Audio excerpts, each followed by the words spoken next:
know who owns the land. And the land here is Ambazonian land, Ambazonian territory. Welcome, ladies and gentlemen, to the broadcast. I am so sorry for the late show. Unfortunately, sometimes this happen, and there is just nothing we can do about it. We cannot control it.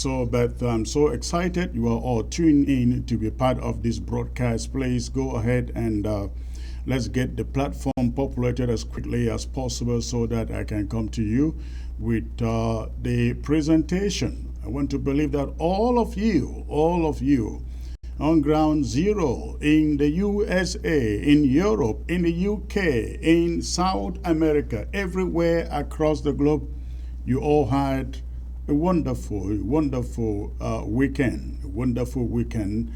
We are coming here at the beginning of the week to update you and educate you with what is going on in the Ambazonian struggle. Again, good evening to all of you watching by way of satellite television from Africa, and all of you in Europe, in the USA, in South America, in Canada, everywhere you are, even in China. Thank you for joining the broadcast. And again, if you are watching by way of Facebook, please go ahead, hit your share button, and let us quickly populate this platform. Today, we got so much to talk about, and I'm coming to you today with a very, very powerful panel. And we are going to be discussing the so-called Ambazonia Biafra Alliance. But before we get there, I make sure I bring you my monologue now. This is my personal opinion, not the opinion of the interim government. Of course, it reflects the opinion of the interim government, the position of the interim government, but this is largely mine, and I do so once in a while. But again, it reflects what the interim government stands for, the interim government of Ambazonia. Please go ahead and quickly hit your share button to every social media platform out there, to WhatsApp groups, to Instagram, to Facebook groups, and Telegram, and so on and so forth. Please let us quickly populate this platform as I bring you very, very vital information about our struggle. Now, before I get started, I like to remind all of you, ladies and gentlemen, especially on ground zero, that right now you are very much able to receive ABC. It is much more easier right now to receive ABC.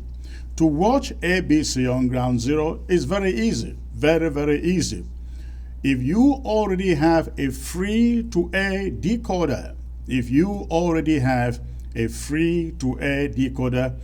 and you have been connected to free-to-air channels such as my Prime Media, Equinox, or CRTV, if you are already connected to any of these channels, My Media Prime, Equinox, CRTV, and others, then just retune. All you need to do to receive ABC is to retune, or they call it blind scan your satellite receiver. At the end of the search, you will have ABC, Amba TV together with all of Cameroon's news channels on the same die. But if you do not already have a free-to-air decoder, all you need to do is to buy one, get a satellite installer to install the channel for you. Please follow the crawler on your screen and get details of this information. I would like to hear from you on ground zero. We've already received lots of information. People are now able to access ABC easily. So please spread the information for those of you watching from ground zero. This is very, very important. Now, I'd like to take this announcement also, ladies and gentlemen. The draft 2021 draft is coming up. A scheduled meeting for sensitization that was supposed to take place this weekend was moved to Thursday the 15th. And so, this is very important. It is very important that all the LGA leaders, all the county leaders, all the activists, all the cabinet members, even Restoration Council members, every stakeholder of this interim government and the Ambazonian struggle be at that meeting on Thursday, the 15th. It is a critical meeting, and every one of you is invited. The link for the meeting, the Zoom link, will be circulated in the days ahead. But mark your calendar. I think it is on 9 p.m. It is 9 p.m. Thursday. 9 p.m. Thursday, Amber time. So please mark your calendar. You want to be in that meeting. For those of you wondering how the last draft has gone, how it has been utilized on ground zero, you want to be in that meeting to get a little gist of how it has been used, or it is being used on ground zero. This meeting is in preparation for Award 2021. Award 2021. We hope that every one of you out there is being sensitized to show up in your numbers to defend your local government area, in this new draft. Ladies and gentlemen, I know this is the time that you will have enablers out there asking questions such as, what has happened to the former draft? We have not seen much action on the ground. Chris and Sako has squandered the money. You know, they raise every form of doubt in your heart and confusion amidst our population to make sure that you are discouraged to go out and draft. Please, this is one of those moments you close your ears to every form of distraction out there from enablers and blacklegs and saboteurs of our struggle. We've got to keep on drafting year in, year out, until we declare this war formally over, with victory and with our flag permanently raised in Boya. So please, if you are out there, I guess you do not want your LGA or your county to come last. Last year, the first three in the draft were Mezam first, then Momo second, LBLM third. I don't remember which one was fourth. Was it Fako? I think it may have been Fako. I think so. Yeah, that was the order. We need an upset. This time, ladies and gentlemen. So please, I hope that you are out there sensitizing every one of your local government member to show up and draft for your local government. Recall that you are not drafting for the interim government. You are not drafting for the National Treasury. You are drafting for your local government. That money will get into your local government to be used in defending the local government from the aggression of terrorists occupying La République du Cameroun soldiers. So, the ball is in your court. Again, that is coming up really, really soon, and you need to be in the meeting. That is coming up on Thursday the 15th.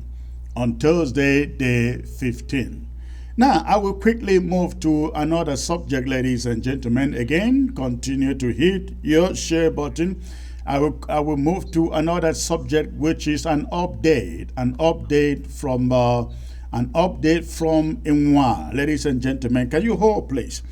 I bring you an update from Inwa, and I have a correspondent with me on the line. But before I bring him on, I just want to give you a little background in here.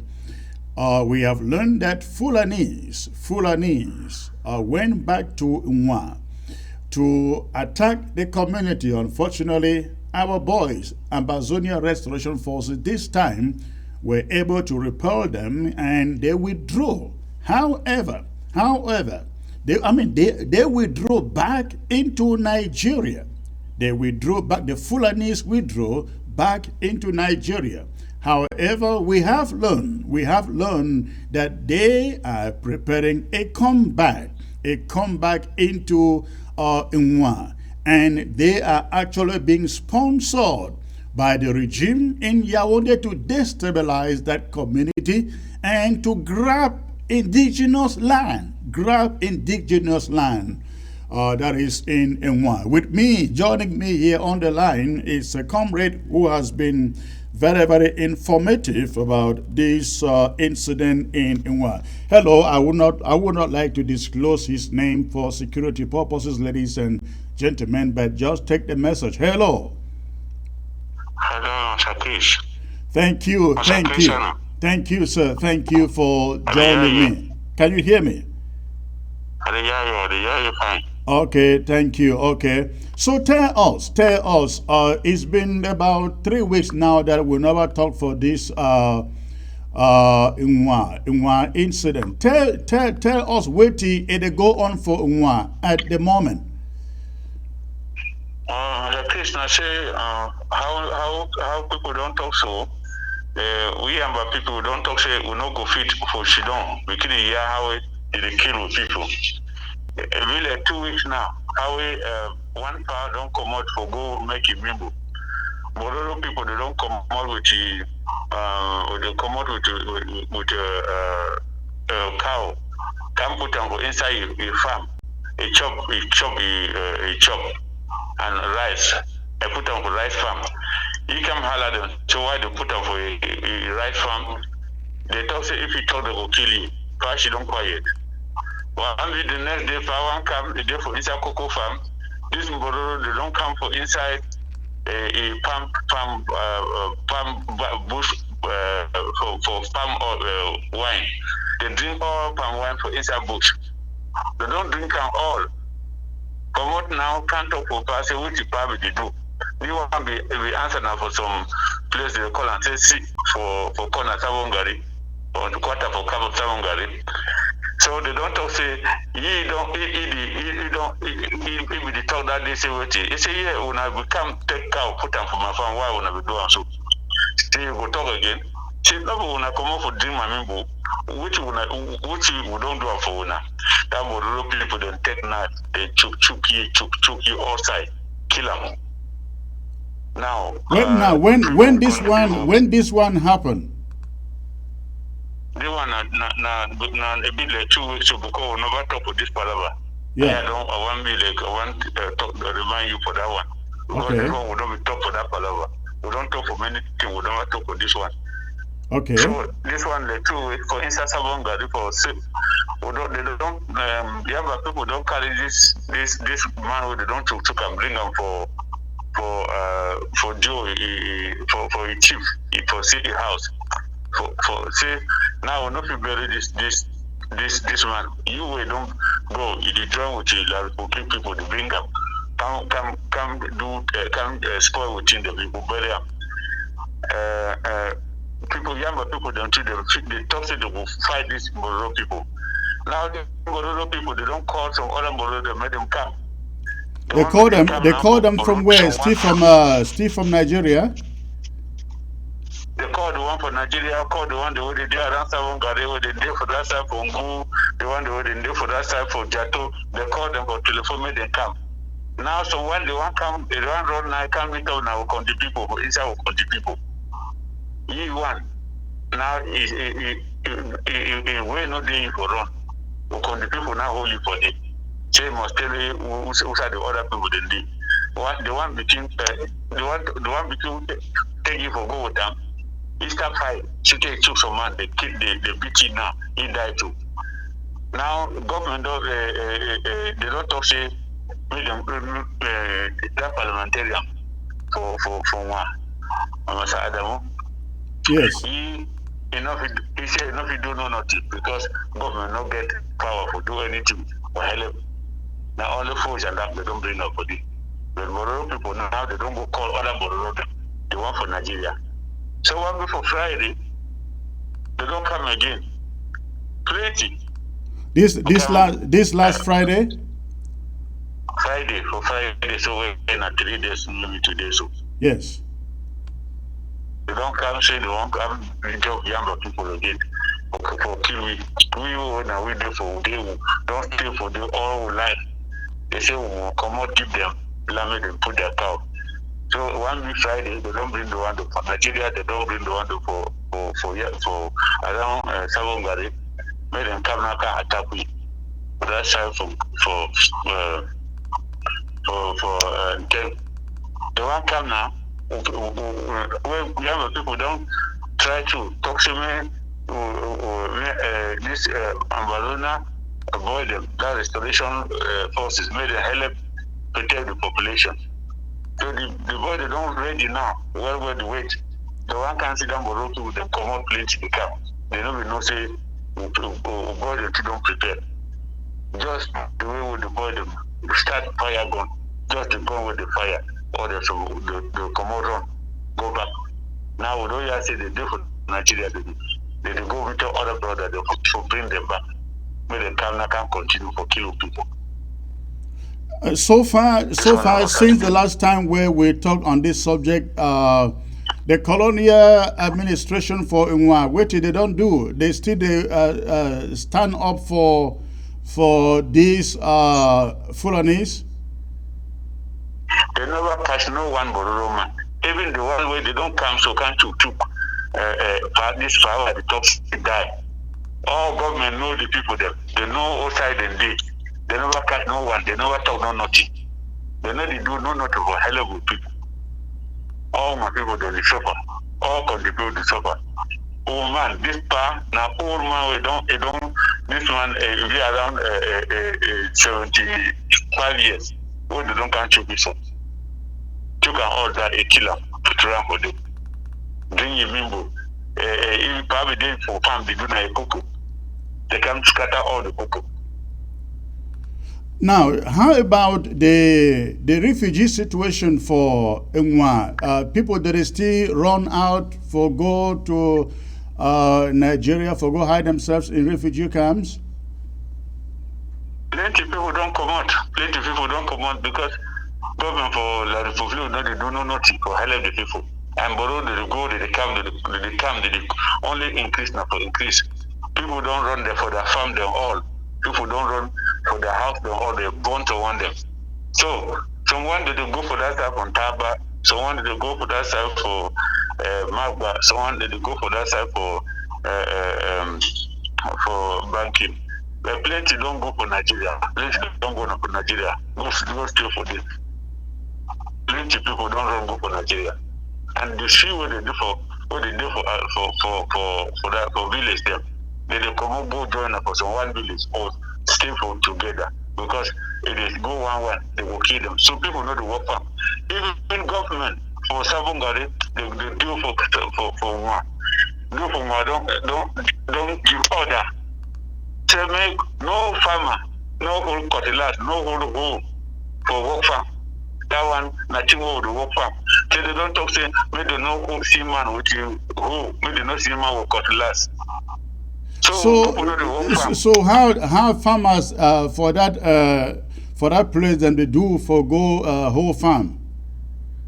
Now. They not the whole farm because government don't deny say maybe they know who maybe they know who cutlass. How you go farm now? When you go farm, they will catch you because they know who cutlass. They know they eat. How they don't pass cow now for chop grass now. They chop like bed now. The one who they don't see for tree, they harvest and chop them because no man no get right for go for farm. And Bororo people, they carry their gun. They know they catch one man with a gun. But they don't catch now country people for not take cutlass, for not take for go farm. Now, tell me, will be discussed before, and you tell me, say, this Mbororo, as they may be kicked out by the restoration forces, they regard that for comeback for Nwa. Tell me what you know about this. Now, so when they don't go, the church said they will come, do how they will do first time, just come, they kill the people, the born village. The one come now, the way we this Amazonia restoration force, they throw gun, the kind of gun where they throw shoot. The way they shoot them, they come out run. Now we don't yet see they don't go to gather other people them for other borrow them for Nigeria how they will gather first time. And this time they will go again, go see them, go around to do them, they join them. And we don't have to say government don't talk say it will help them to gun them. So they talk say if Ambazonia the restoration force they not put down their gun, surrender. Government says they will join them for openly for camp. Join with the Bororo, they made the whole people. So they say their problem. I say, boy, the way they different way, when they put all guns for them before they will stop. If they not put them, government to join them for the between fight. I think where they don't sit down with chief them with the parliamentary and they talk for meetings. All right. Thank you for this update. I hope say when our community, when they work with the restoration forces and the interim government for see where if it be done for this situation. We just want to make people them know say we have them in mind. Unfortunately, all that we fit for do now for make sure say the Ambazonia restoration forces they be equipped enough for the one crisis now we people of United Nations not the camp for Halloween. We people like African Union not the camp for Halloween. Now only Cameroon government where they talk say it look on we enough in look on we. It leaves people that they can't kill we. People who they know say now we there for this land. This Bororo people come out now for come out come out we. But they don't give land for Bororo people. This land for who we get our farm. Now we too don't talk say if government if the interim government to help with people there. Because now we don't get even all the power they be taken wrong with them, Bororo taken wrong with them, share them with the government people there. They all go with them, they don't catch them. Even foul now, we don't run all. They can't take no foul, they kill them. So we don't get something for sell them. Join money, give this boy the made them help them for the penny. So if interim government not help we, I mean, some people they will finish all week. all right. Thank you. We're out of time. We are out of time. I also want hope say the LGA and Donga Mantung County as a whole. They try to do fundraising as best as they can for rescue this situation. Thank you. When I get back next time, we will talk about this again. We will like to find out what is happening. Thank you. Thank you, Mr. Chris. Thank you. Okay. All right, ladies and gentlemen, that was it. That was it for what is going on. What is going on in Nwa, in Donga Mantung, the invasion of Nwa by Fulanese in Donga Mantung, precisely in Nwa. I want to take you right now to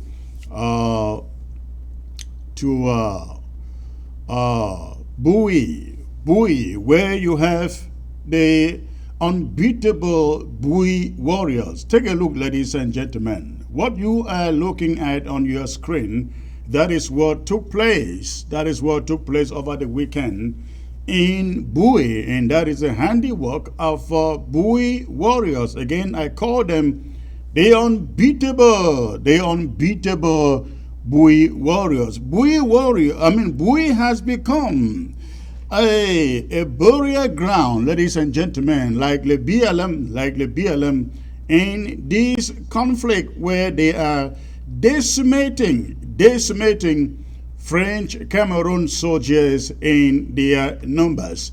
You find French Cameroon soldiers in this scene licking their wounds from the injuries inflicted upon them by Bui warriors. We understand that about 3 of them lost their lives, were killed by Bui warriors. I think by now these guys would have learned a lesson that Bui is becoming unbeatable. I think all of us here at the interim government and in Ambazonia should really give Bui warriors, thumbs up, ladies and gentlemen, thumbs up for what they are doing in Kumbo, in Bui, bleeding out, Bui and bleeding out La République du Cameroon troops. But I also want to bring to you this security information, ladies and gentlemen. We have learned that the return fund of Fon Mbinglo, he went back to Bui with an army which has now been divided into 6 regiments. They are made to dress in civil, to invade every camp and every community in which Bui warriors are said to be lodging. So, we are warning the people in the community out there in Bui as a whole.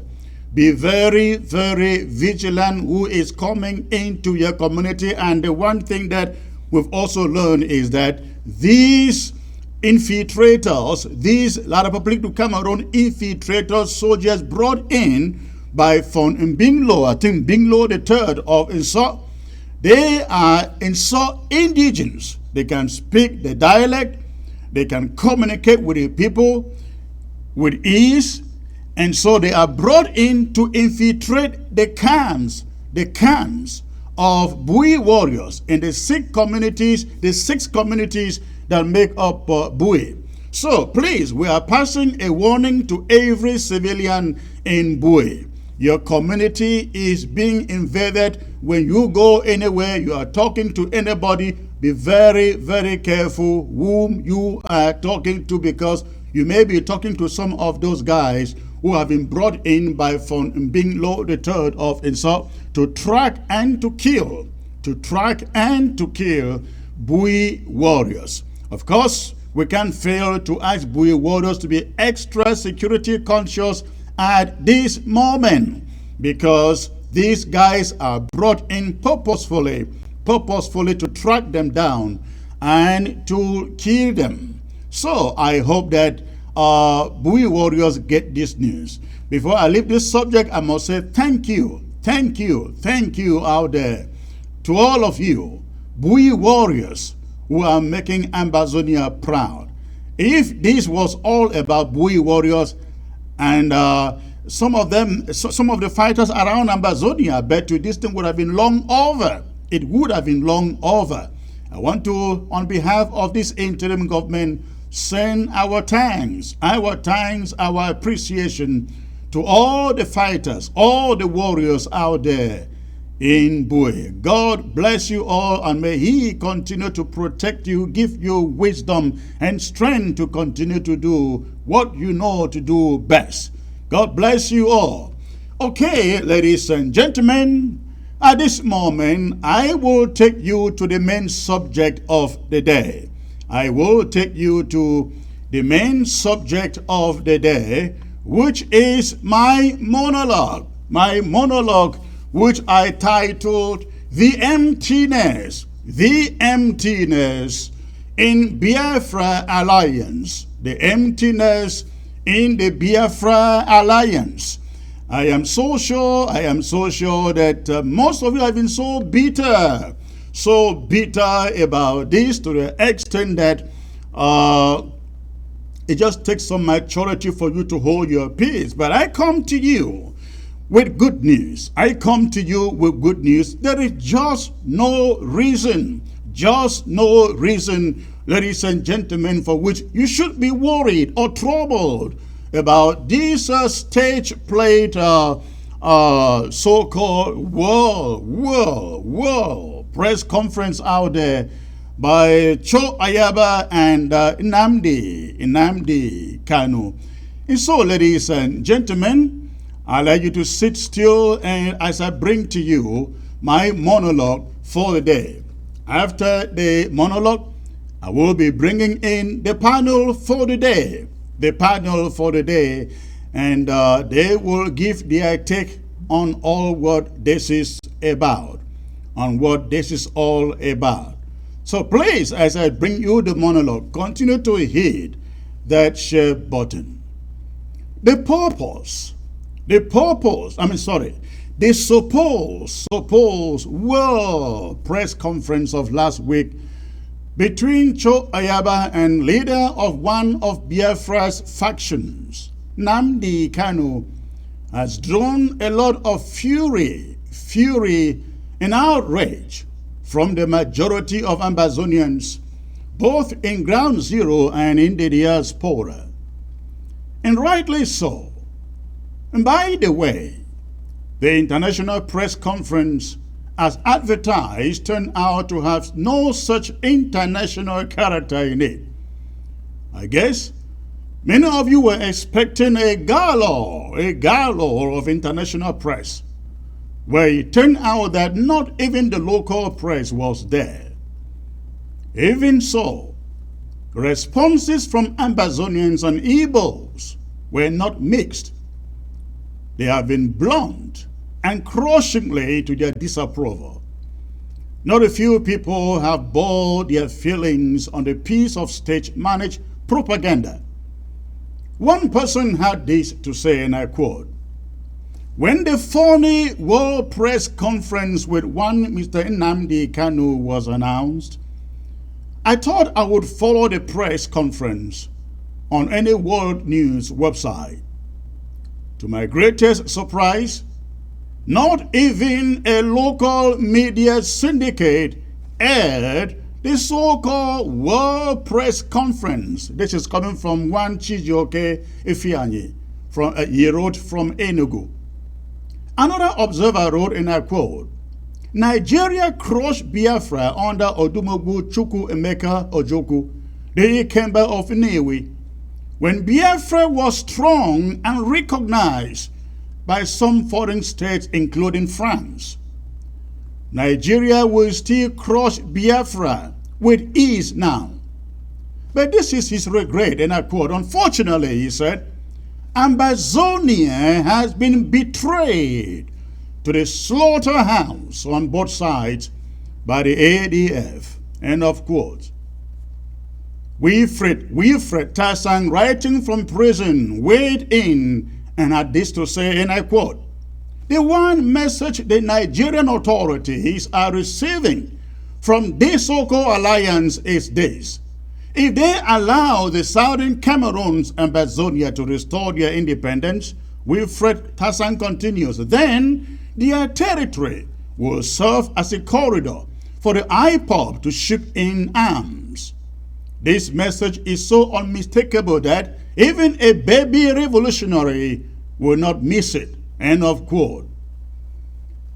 Then Chief Barrister Charles Taku of the International Criminal Court also commented, and I quote, by this reckless self-serving pecuniary action, this young man has potentially caused so much harm to our restoration quest unless the legitimate leaders of our cause take remedial action to promptly send envoys to Nigeria, first through their diplomatic missions and then in Abuja to repair the damage.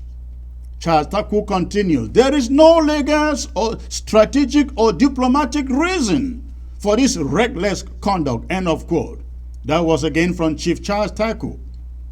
Fellow Ambazonians, you have legitimate reasons to vent indignation. That is, if this move was beyond mere propaganda. Personally, I think it wasn't. The whole charade will not go past propaganda. And for that reason, I urge you all to hold your peace. In fact, this was probably the first and the last that you will hear of it, though grave diplomatic blunder has been made. The show of last week was the first and the last, because Cho Ayaba has a history of making these theatrics of a kind, and each time they end up leading to nowhere. When the Swiss initiative came up, Ayaba and his group said the Swiss were accomplices with the Yaoundé regime. He paraded a narrative that suggested he has no way ready to serve as a mediator for the conflict. What happened to that arrangement? No one ever heard anything about it again. As usual, he just wanted to be a spoiler. Remember also the famous loud-sounding alliance announced between them and the Bas movement made up of La République du Cameroon citizens. You recall that? You ever wondered what became of it? Of course, it died a natural death once the ulterior motive would not materialize. Of course, the ulterior motive was cash, to make cash. And nothing wrong with that, of course. But once it wasn't producing the desired goal, no one has since heard anything about it. It died. I urge you to hold your peace and watch and see as the Biafra quote-unquote alliance die another natural death too. And I will tell you why. This is it. During their World Press Conference, Ayaba usurped himself as leader of the Ambazonian struggle. Nnamdi was lied to. Nnamdi wasn't told that Ayaba is actually a figurehead. Only a figurehead of a leader would fly by the way, by himself to London to single-handedly negotiate an oil deal for 8 million people. Nnamdi wasn't told that Ayaba is an accomplice in the Ambazonian struggle for independence. Nnamdi wasn't told that Ayaba fight this struggle against his own brothers and people and not against La République du Cameroon. Nnamdi wasn't told that money has changed hands on several occasions between Ayaba and La République du Cameroon. Nnamdi wasn't told Ayaba prefer alliances with foreigners such as the Bas movement to his own counterparts in the struggle. Nnamdi wasn't told that Ayaba's resume in this struggle is tainted with the blood of his own people, killed by scattered fighters allegedly belonging to him. Nnamdi wasn't told that, unlike him in Biafra, Ayaba has supervised the killing of Ambazonian chiefs and threatened to be ahead even more who dare challenge his exorcists.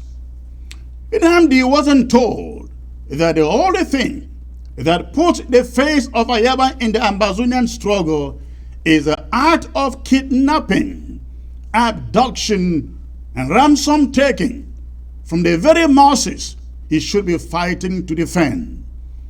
Nnamdi wasn't told that all that Ayaba wants from the alliance is cash and bragging rights. Nnamdi should rest assured Ayaba takes nothing to the table because he has nothing.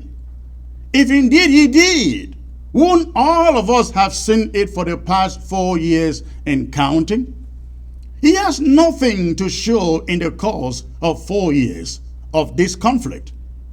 What is it that he hopes to take from Biafra or to take to Biafra, ladies and gentlemen? Nothing, and I mean zero. Perhaps even more complicated is the contestable leadership of Igbo struggle that Nnamdi Kanu claims to be anointed leader. In Igbo land, you have three major groups contending for leadership of the Igbo cause. It is no overstatement to state here that Nnamdi's IPOB isn't the most popular of the three. Nnamdi has done well, though, to build an army that is very visible, a large one in that matter. But the mainstream in the Igbo, I mean the overwhelming majority of Igbos, they do not recognize Nnamdi as their leader, despite his visibility. Within the Igbo community, Nnamdi is rather a controversial figure, a very controversial one. Within the Igbo revolutionary movement, you have Ohanenze, the largest Igbo sociocultural worldwide group. You also have MASOP, Movement for the Actualization of the Sovereign State of Biafra. And then you also have IPOB, Indigenous People of Biafra, the group that Nnamdi is leader. Ohanenze, the largest and most popular of all the groups in Igbo land, doesn't believe in an independent Biafra country. They preach one Nigeria, howbeit restructured to take away dominance from Hausa Fulanese in the north. They crave an Igbo presidency in Nigeria, though they will gladly welcome an Igbo nation, even if it is achieved by Nnamdi. Its sheer size kind of make it impossible. MASOP, Movement for the Actualization of the State of Biafra, is equally very influential. Between 2005 and 2009, they reenacted and circulated the Igbo currency and an Igbo passport. Like Nnamdi's IPOB, MASOP preaches an independent Igbo land, cut off from Nigeria. It believes in achieving this through a non-violent method, even though the Nigerian government has labeled them as a terrorist group. They command quite a huge amount of support. We are told they are larger than that of Nnamdi in Igbo land.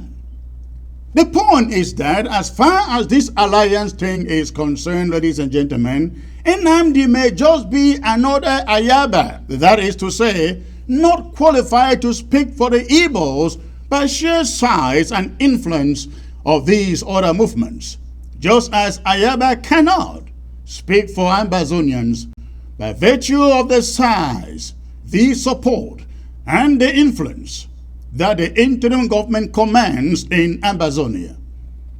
For those who want us to believe there is some strategic gain to be made out of Ayaba-Nnamdi alliance, maybe there is one to be made for Nnamdi. But for Ayaba, no. None that we see for Ambazonia. If anything, it is a minus for Ambazonia, one that could lead to ECOWAS and the African Union, if they had any interest at all to intervene in the Ambazonia conflict, to do a rethink, fearing a free Ambazonia could become a panacea for neighboring Biafra. One thing we must not take lightly, though, ladies and gentlemen, is to want to think that Nigeria will say, oh, it's small Ayaba. He's a little guy. He doesn't speak for Ambazonia, and Ambazonians detest him. He's not the legitimate Ambazonia leader. No, not at all. We cannot make that mistake. Again, we cannot make that mistake. This is the thing. Ayaba has knowingly or ignorantly given Nigeria the ammunition with which to come after our struggle, with the full weight of its military, its diplomacy and political machinery. As obscure as Ayaba may be, what he has done has made all of us, collateral damage or accomplices. He has knowingly or ignorantly played La République du Cameroon's game by proxy. If Ambazonians do not take to Twitter and tweet every Nigerian government official, the storyline will be that Biafra has joined hands with us, Biafra, to fight La République du Cameroon, and after that, to fight Nigeria. We would be seen as wanting to destabilize Nigeria. Our refugees will be picked up and jailed in Nigeria or transferred to Cameroon, and Nigeria will report them as Ambazonian terrorists.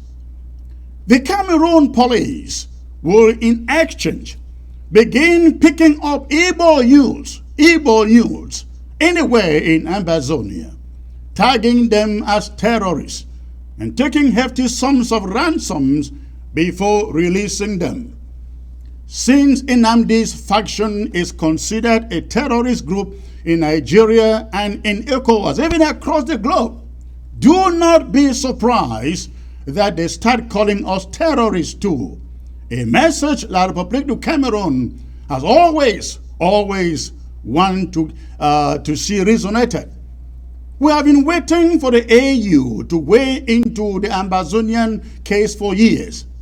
If they were prepared to do so tomorrow, expect it now to be delayed, maybe for another decade. Times to show Ayaba's immaturity. Cameroon will now be able to convince the African Union that Ambazonians are terrorists. And guess what? They will have an ally, the big Nigeria, to concur and to support, thanks to the exorbitant callousness of Cho Ayaba. These kinds of alliances, ladies and gentlemen, that he is in the habit of gunning for, it is hard to imagine what the gains are. The alliance with the vast movement of La République du Cameroon was worth nothing. And this one too is equally meant to produce nothing.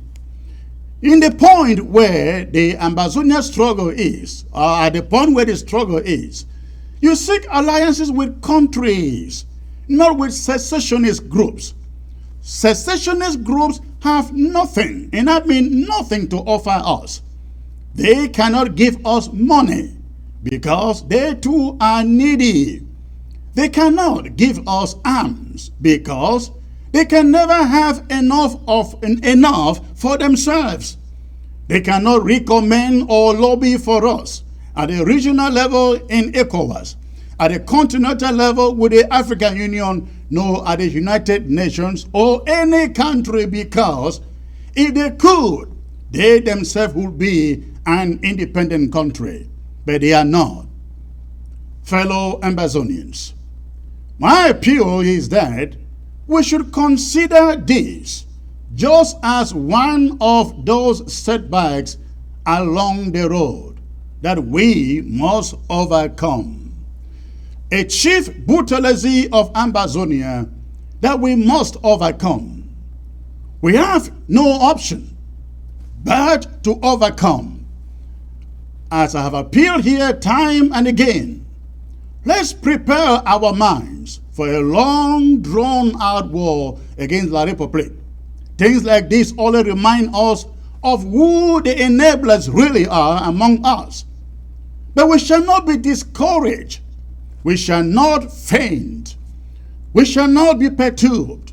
We shall remain focused on the goal. And no matter how long it's going to take us, we must persevere. For we will win. We will win. Evil has never triumphed over good. Evil has never triumphed over good. There is always light at the end of every tunnel, ladies and gentlemen.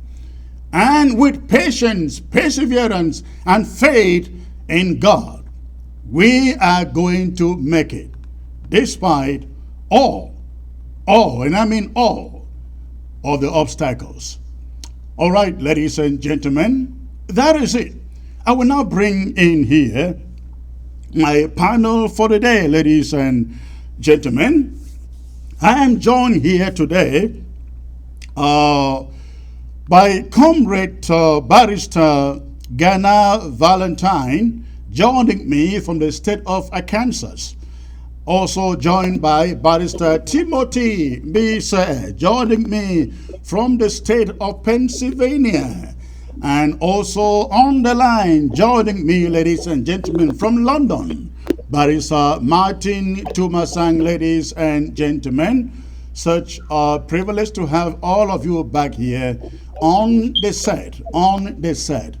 I will start with you, Barrister Tumasang, because you have a piece out there. You have a piece out there that essentially gave thumbs up for what, as you listen to the introduction to my monologue, many Ambazonians and even in the Igbo community have condemned as an act of political and diplomatic immaturity from Cho Ayaba. Do you still stand by your position that it was the right thing to do, sir?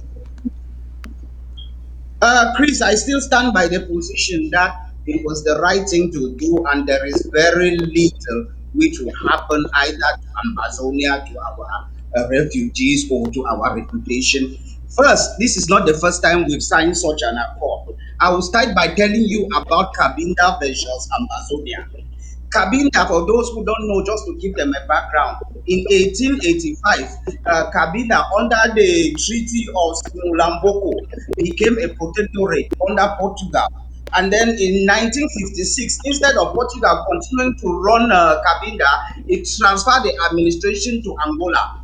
And then Angola in 1975 got independence together with the enclave of Cabinda as part of Angola. So now the people of Cabinda started fighting for their independence. We have FLEC that is there fighting. They are just similar to Biafra. I'm telling you today that Ambazonia had signed a similar accord with the people and the group fighting in Cabinda. We were not term terrorists. We were not blackmailed internationally. This is not the first time we are signing such an accord. So there is anecdotal evidence to show that these accords, they sign them, they mean nothing. If there is any benefit that can come from there, let's go. I don't people love on and hear what this guy Kano has to say. If there's any benefit, fine. If there's no benefit, it's a non-issue. We move on with our lives. We signed such accord. It's written. I've seen the accord we signed with Cabinda before in the past. So there is nothing new here that will bother me. That is the first thing I will say. The second thing I will say is anybody who is saying that this accord would harm us, will do this, is a fraud. This accord was signed in October 2020. The SS, Nigerian Secret Service, knew the accord was signed. Not a single person in Nigeria arrested. Nothing has happened. It's a non-issue. The press I'm conference. sorry, when did you say the accord was signed? In November 2020. This was just a press conference. They had signed this thing long ago. So it's not something between who and who? Between Ayaba and Kano. So the accord was signed. That is quite revealing because I don't think any we were aware of that. So the accord was signed since November 2020. Sorry? So the accord was signed since November 2020. Yes, it was not signed on the day of the press conference. And nothing has happened. They just came public to talk about it.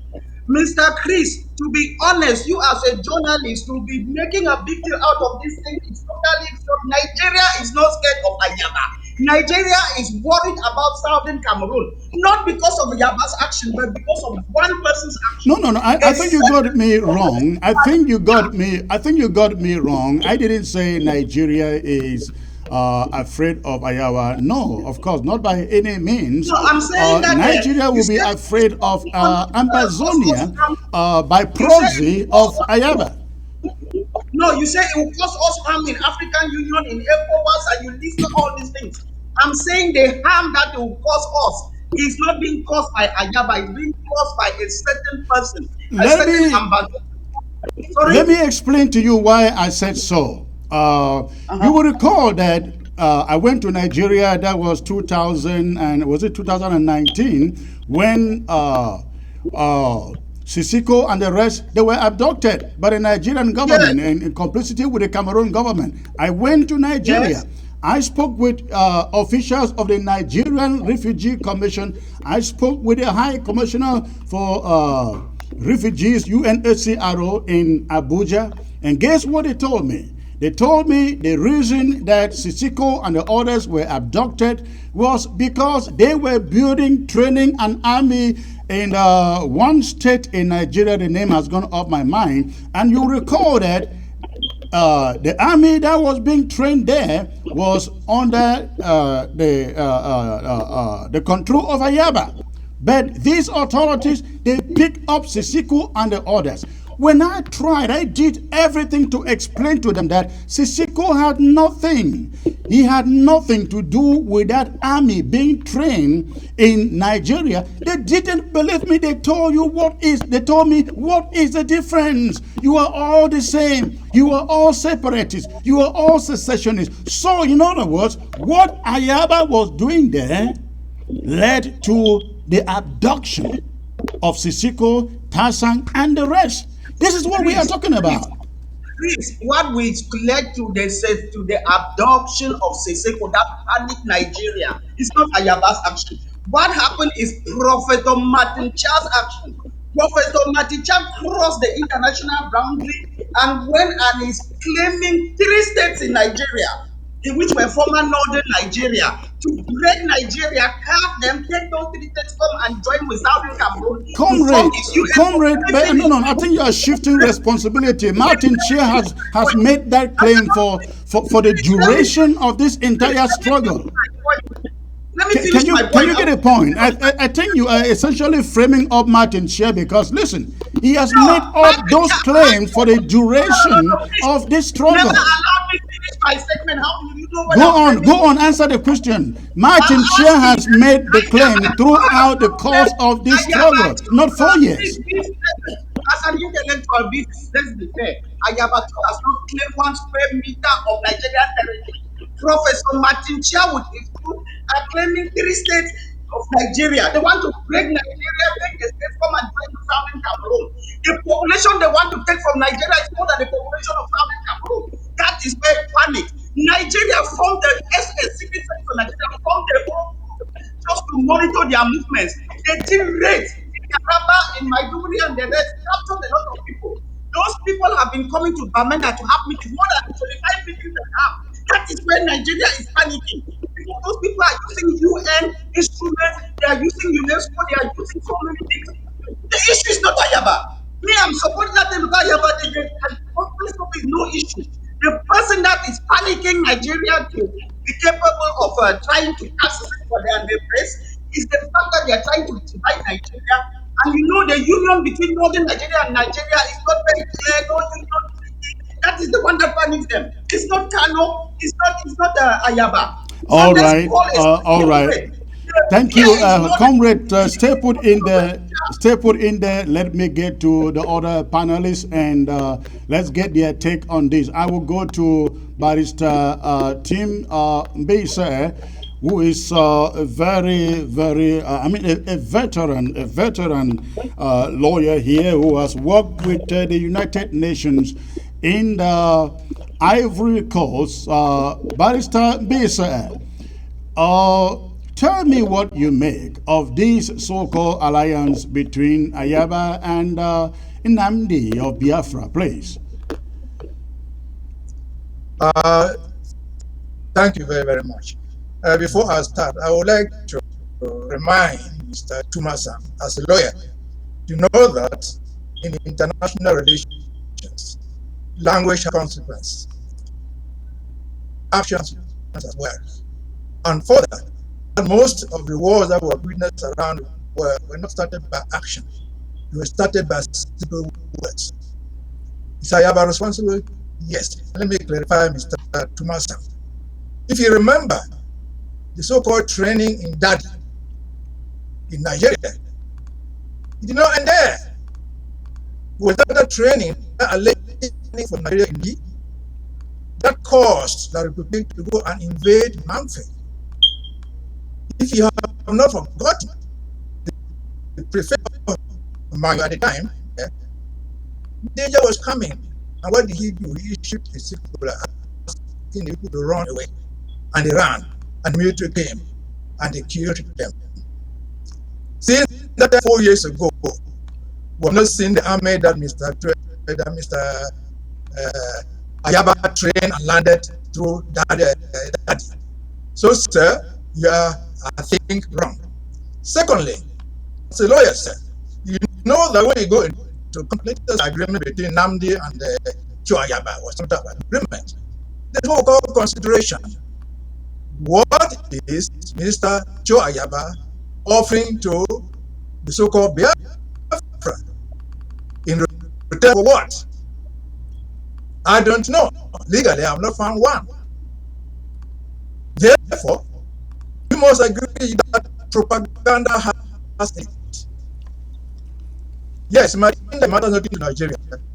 Nigeria is about that. And I think you remember, after adopting the boys, the 10 from Nara, Nigeria is following it up by sending other refugees away, deporting them to Yaoundé. Pretext that these were fighters coming to destabilize the country. It has no meaning to you, it has meaning to the rest of us, sir. You don't need to become a law professor to know that. That's a fact. And again, I think it is about Ayaba. This propaganda has to stop because we must know the limits to which you can go. And remind Mr. once more that when this war started, Ayaba claimed that his ADF had a camp in Meme, Kuma. It was all propaganda. What happened?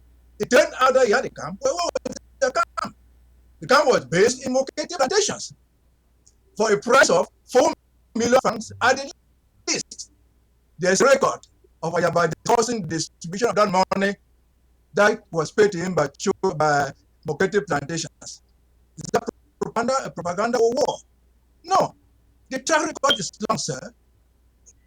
The track record is long. This is not a courtroom. This is a political room. My father and your father, my mother and your mother know all this stuff. But they know the consequence of law. That when you shoot gun, people have. That way you pretend that you're fighting and you're not fighting, they will follow you and they will not find you and they will kill somebody innocent. So, as Ambazonian is concerned, maybe I'm concerned, nobody even knew what the so-called Republic of Biafra was all about. It was instead Ayaba telling us what it was all about the Fulanis and the North, the Yorubas. The Nnamdi never said about that. They never said about that. So it doesn't matter to the government, doesn't matter to the international community. It does. Propaganda has a limit, sir. What did Ayaba say he was going to do with Nnamdi? Going to issue a web preference. What did he do there? A three-way video communication Zoom connection. Is that why he called an international press briefing? No, it is propaganda. Again, sir, propaganda has a limit. All right. So you have to let him know that when propaganda. All right, Barrister Mbisa, we're having issues with your audio. It breaks a lot. It breaks quite a lot. I doubt whether the people out there get you. I will have you log back out and log back in using the same password that was given you to see whether the audio can improve. While you do so, let me move to Barrister Valentine to bring us his take on this. And I will ask the same question, Barrister Valentine. You listen to Barrister Tubasang and you listen also to Mbesa. You listen to my monologue. What is your take on this so-called alliance? What are the benefits, if any? Thank you very much, Comrade Chris, and thanks to the other members of this panel for their input. Let me first start by saying Uh, by the way, just by greeting our restoration forces on the ground who are fighting, who are sacrificing their lives, and to greet everybody and kudos to everybody who is contributing to this struggle to free Ambazonia. Regarding this issue of Dr. Cho Ayaba and Nnamdi Kanu, the first thing I want to say is that, I mean, we have to start looking at Africa from a very global perspective. And the breakup of Nigeria is not in Ambazonia's interest. The breakup of Nigeria is not in the interest of the Africa sub-region. The breakup of Nigeria is not in the interest of Africa. Having said that, they are looking at this supposed alliance between Ayaba and Nnamdi Kanu. One thing that I observed in this struggle from the beginning is that whenever you are a regional power in any area of the world, I don't care if it's the Soviet Union in that region. I don't care if it's China in Asia. I don't care if it's the United States around the world, but specifically around the Atlantic and around Europe. Whenever there is a simmering conflict going on around your borders, and if there are any Nigerians in authority listening, this message is really meant for you. Whenever there is a simmering conflict going on around your borders, and you either ignore it or you become expedient. And what do I mean by expedient? Expediency is doing something contrary to principle because it is advantageous. When you become expedient, this conflict will metamorphose, it will spread and eventually affect you. And we haven't learned from the likes of Europe and North America. For example, when we had the Bosnian conflict, the Europeans were very eager to invite the Americans to come in and storm out that conflict, because before you know it, you start having the regional alliances ally themselves with each other. The Croats were probably the natural allies of the Germans. Maybe the Serbians, the natural allies of the French. So you start having all of these parties come in, and before you know it, it blows into a bigger conflict. So this rapport or supposed rapport between Ayaba and uh, and and Nnamdi Kanu is pointing to the failure of Nigeria to take the right side in this conflict. And the Nigerian government knows that Ambazonia has a right to self-determination.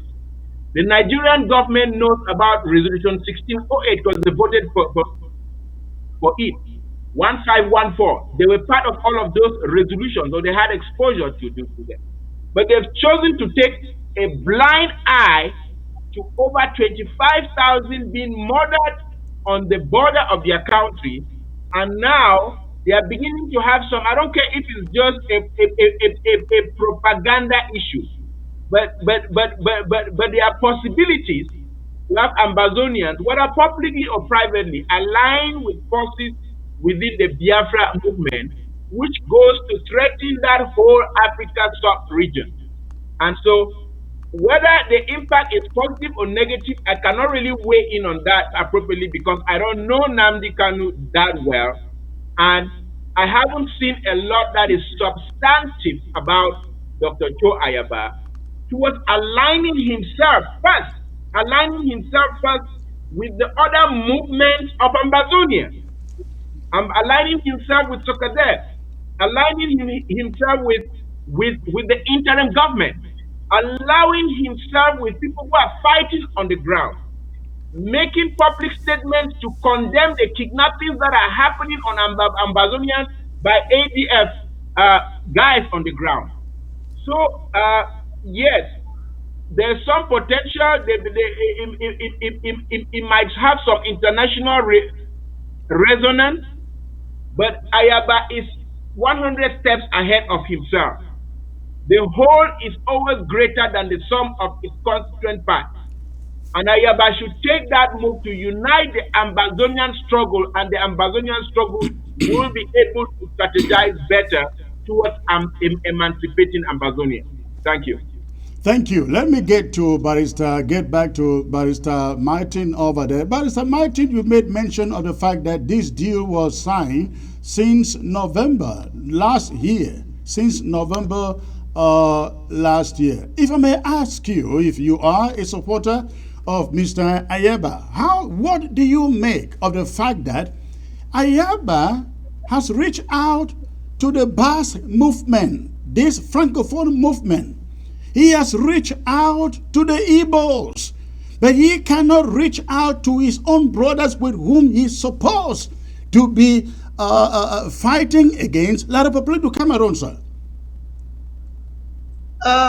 Secretary Chris, I'm not here as a supporter of Ayaba. I'm not defined in any group. If I see interim government doing something, get me right. Get me right. This is the question. This is the question. If you support, okay.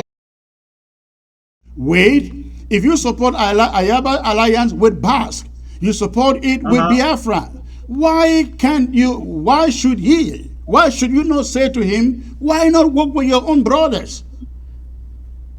For a start, I don't support the alliance between Ayaba.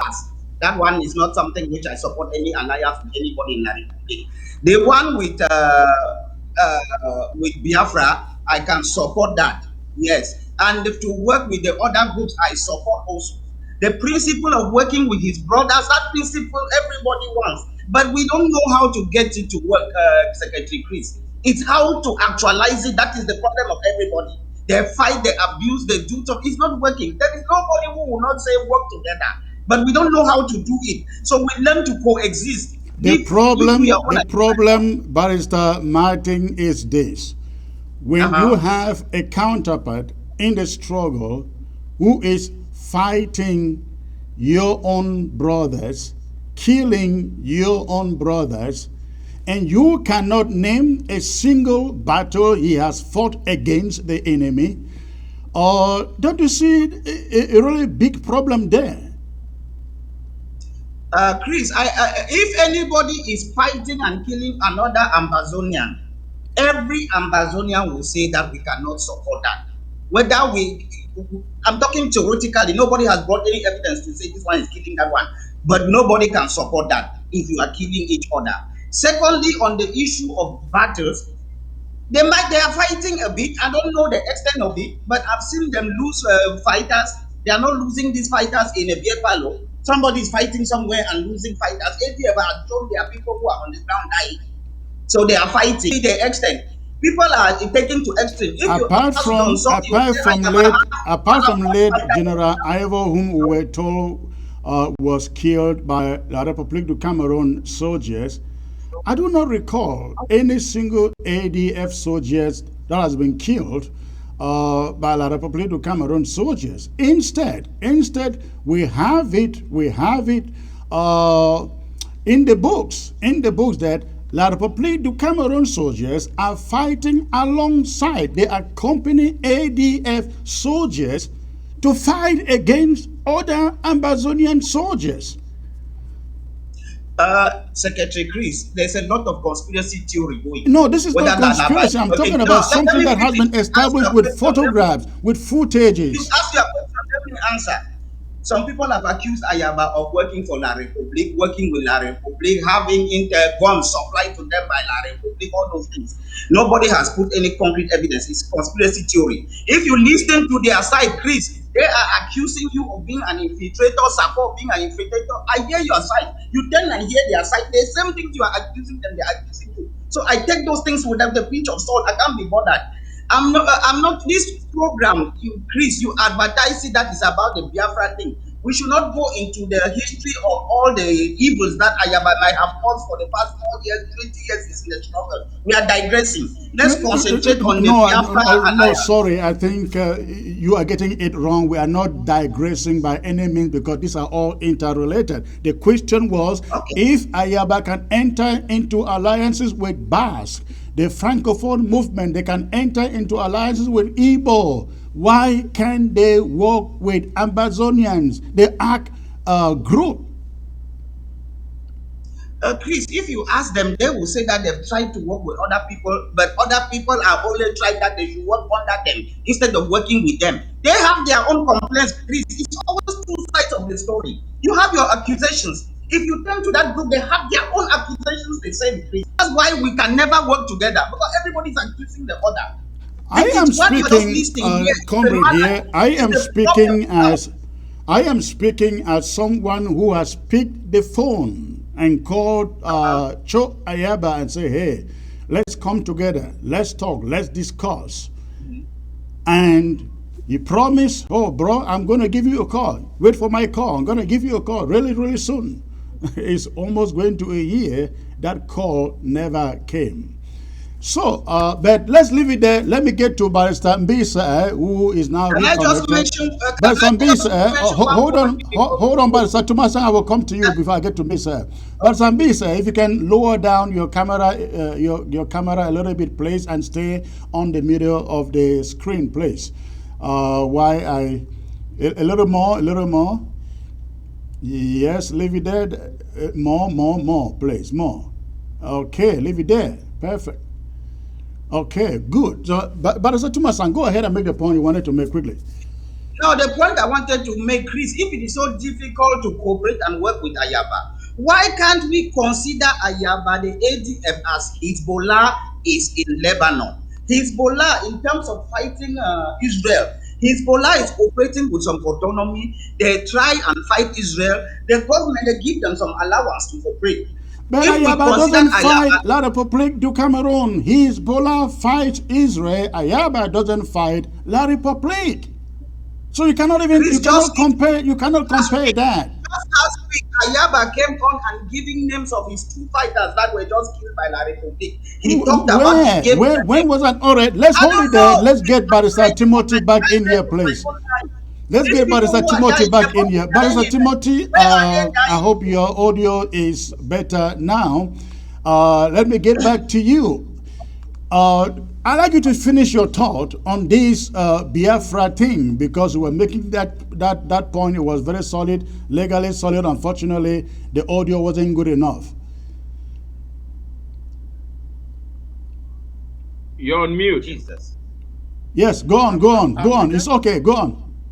If Mr. Kumasan wants evidence to show that Ayaba kills other fighters, you don't need to go far. Go to the records. The recorded messages from Tabang Ayaba, his press secretary. Just ask him. It's written down. It's recorded. So you can find out. We don't need to waste time there. I was saying that as far as the Nnamdi thing and the Biafra issue goes, that are you getting me? Yes. Yeah. We can hear you now. That Mr. Tumasan, as a lawyer, you should know that agreements like that are called contracts. There's a consideration, what you give in return for something. So in this alliance between Biafra, so-called Biafra, and Cho Ayaba, what is Cho Ayaba giving in return to Biafra for what? What is he giving up? In other words, what is Biafra benefiting from him? I don't find it. And I was telling you that if it's just considered it propaganda, fine. But know that propaganda in war has consequences. Ordinary statements in war have consequences. And in fact, most wars are started with simple statements. If you did not realize that propaganda has meaning in this struggle, I was referring you to the earlier propaganda, which are not called it propaganda, made by Mr. Cho Ayaba, that started the war in the first place. It is Ayaba who is on record for saying that he landed in Cameroon through Daddy. It is that propaganda that led the Republic to go and attack Manfred. And I reminded you that, unless you forget, the prefect of Manfred, a good guy, based on that, he told our people to run away. They ran into the bushes. He informed them, run away, danger is coming. Why? Because Ayaba had said that he had landed. 2 years, 4 years today, where are the troops Ayaba landed in Dadi? Did that propaganda make sense? No. Did it cost lives? Yes. It is still costing lives. And was reminding you again once more, unless you forget, that after the adoption of the 12, the Naira 12, Nigeria did not stop there. They went further to deport other refugees in Nigeria on the pretext that they were fighters supporting Biafra. If you didn't know that fact, cross check. That's a fact. So, based on all this, will you say that thing is worth the pain? I don't need to go far. Mr. Ghana just reminded you that Nigeria was at the United Nations when Resolution 1608 was passed. But that's not even the point. The Federal Republic of Nigeria in 2002 entered a consent judgment to bring Southern Cameroon issues to the international forum everywhere. That was just Obasanjo's government less than 10, 15, 20 years ago. They have not done it, so there's nothing that they don't know. There's nothing that they don't know. So, again, I try to remind you that look, if you are a friend to a friend, if you are a friend to somebody, the best friendship is when you give the person the best advice that will help him on his own course. You said they didn't know, you thought that Ayaba was fighting. No, Ayaba is not fighting. I can give you this on record. I said that when this war started, Mr. Cho Ayaba claimed to have a camp in Meme Division. Quote me. It turned out he had a camp in Meme Division, but where was his camp? His camp was in Mokete Plantation. How do we know? Mokete Plantation paid him 4 million francs. Is there any evidence of this? Yes. Cho Ayaba is on record discussing how to share that 4 million from Mokete Plantation. If this is not evidence to you, it is evidence to the ordinary person, sir. Good enough that you know that you knew that this agreement was signed since November. Since November, 5-6 months ago, you knew it. If it was signed in November, what was the purpose bringing it out now in a press conference? What's the strategy? All of us agree, or most of us except you, agree that the whole strategy is to force Nigeria to join the Republic to fight Ambazonians, to tag us as terrorists, trying to destabilize the country. If you don't see it this way, so be it. But that's a fact. That's a fact that even my mother, my own father will see it. And that's what they are doing. So, again, we never even knew about what Nigeria was, what the Biafra fighting was.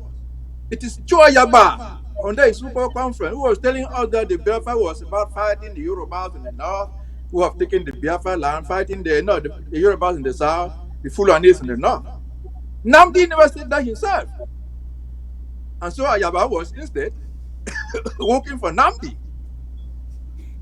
So if that means nothing to you, if you were a Nigerian government, then it means something to other Nigerians. All right. If he said that and you were in the Nigerian government, what will you do?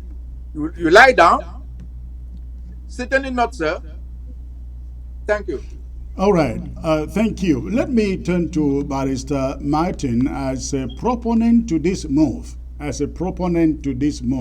If you can articulate for us what, from your judgment, you think Ambazonia can benefit from this? Chris, issues of war, there are a lot of things which might be happening we don't know. Intelligence I got from talking even to somebody high up in ADF says they are already getting benefit. That Amazon is already getting benefit of this accord. They are not explaining what the benefit is.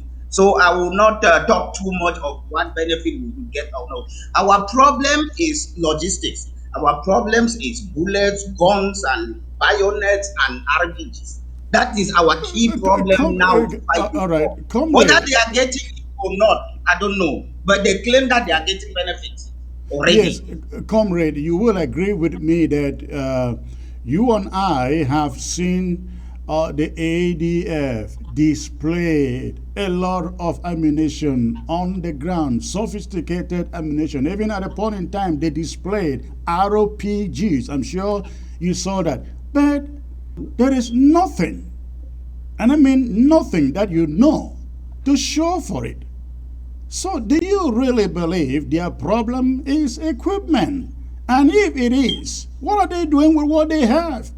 The boys of the Ambazonia restoration fighters, even when they had rubber guns, they use it. When they have Dane guns, we see them using it.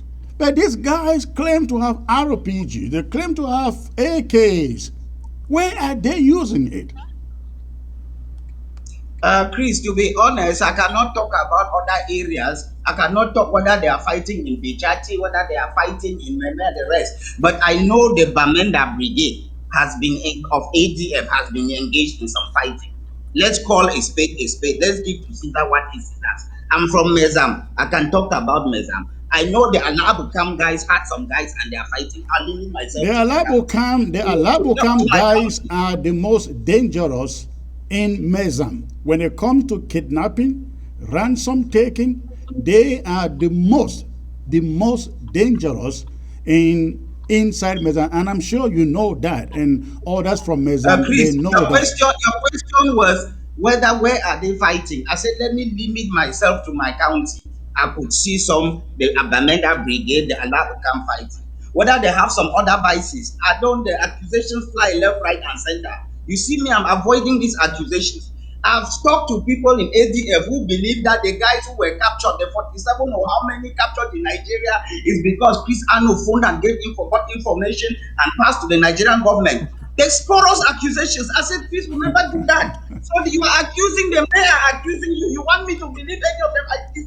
That's why I'm avoiding all these accusations. Because as you are accusing them, you go to them, they throw the same accusation.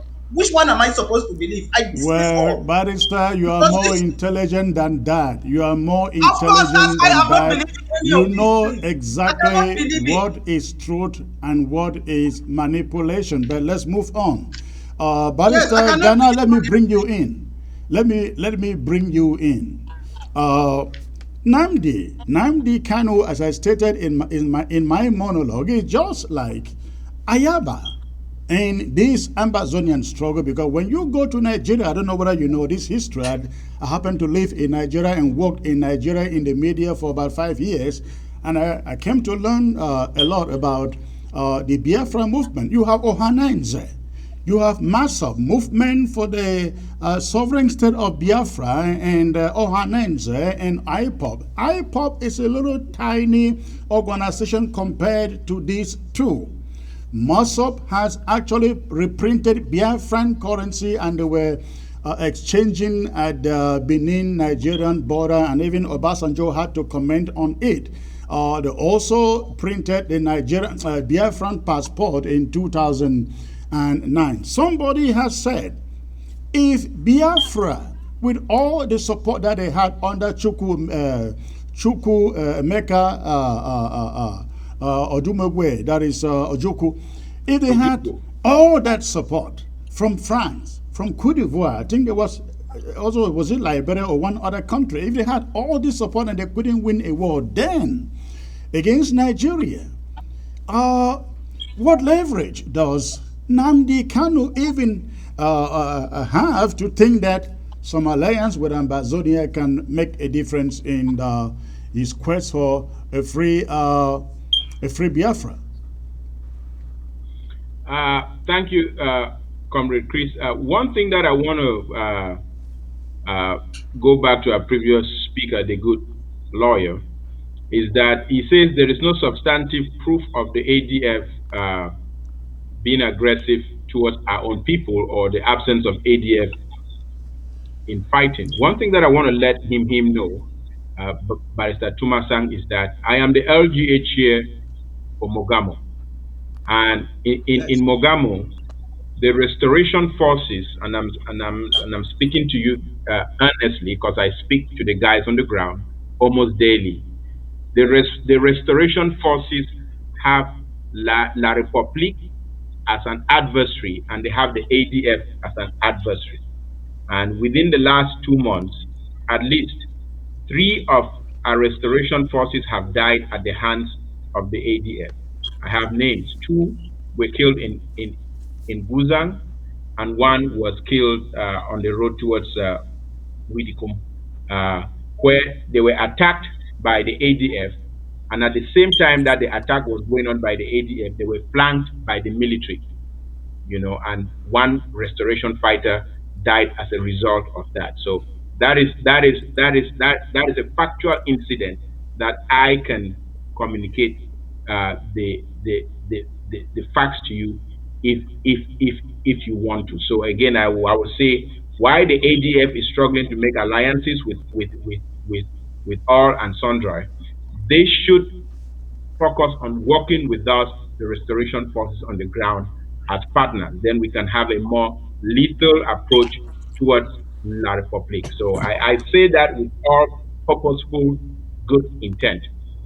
But to the question which you asked, Comrade Chris, about the alliance between uh, Ayaba and Nnamdi Kanu, and what impact that can really have on our struggle.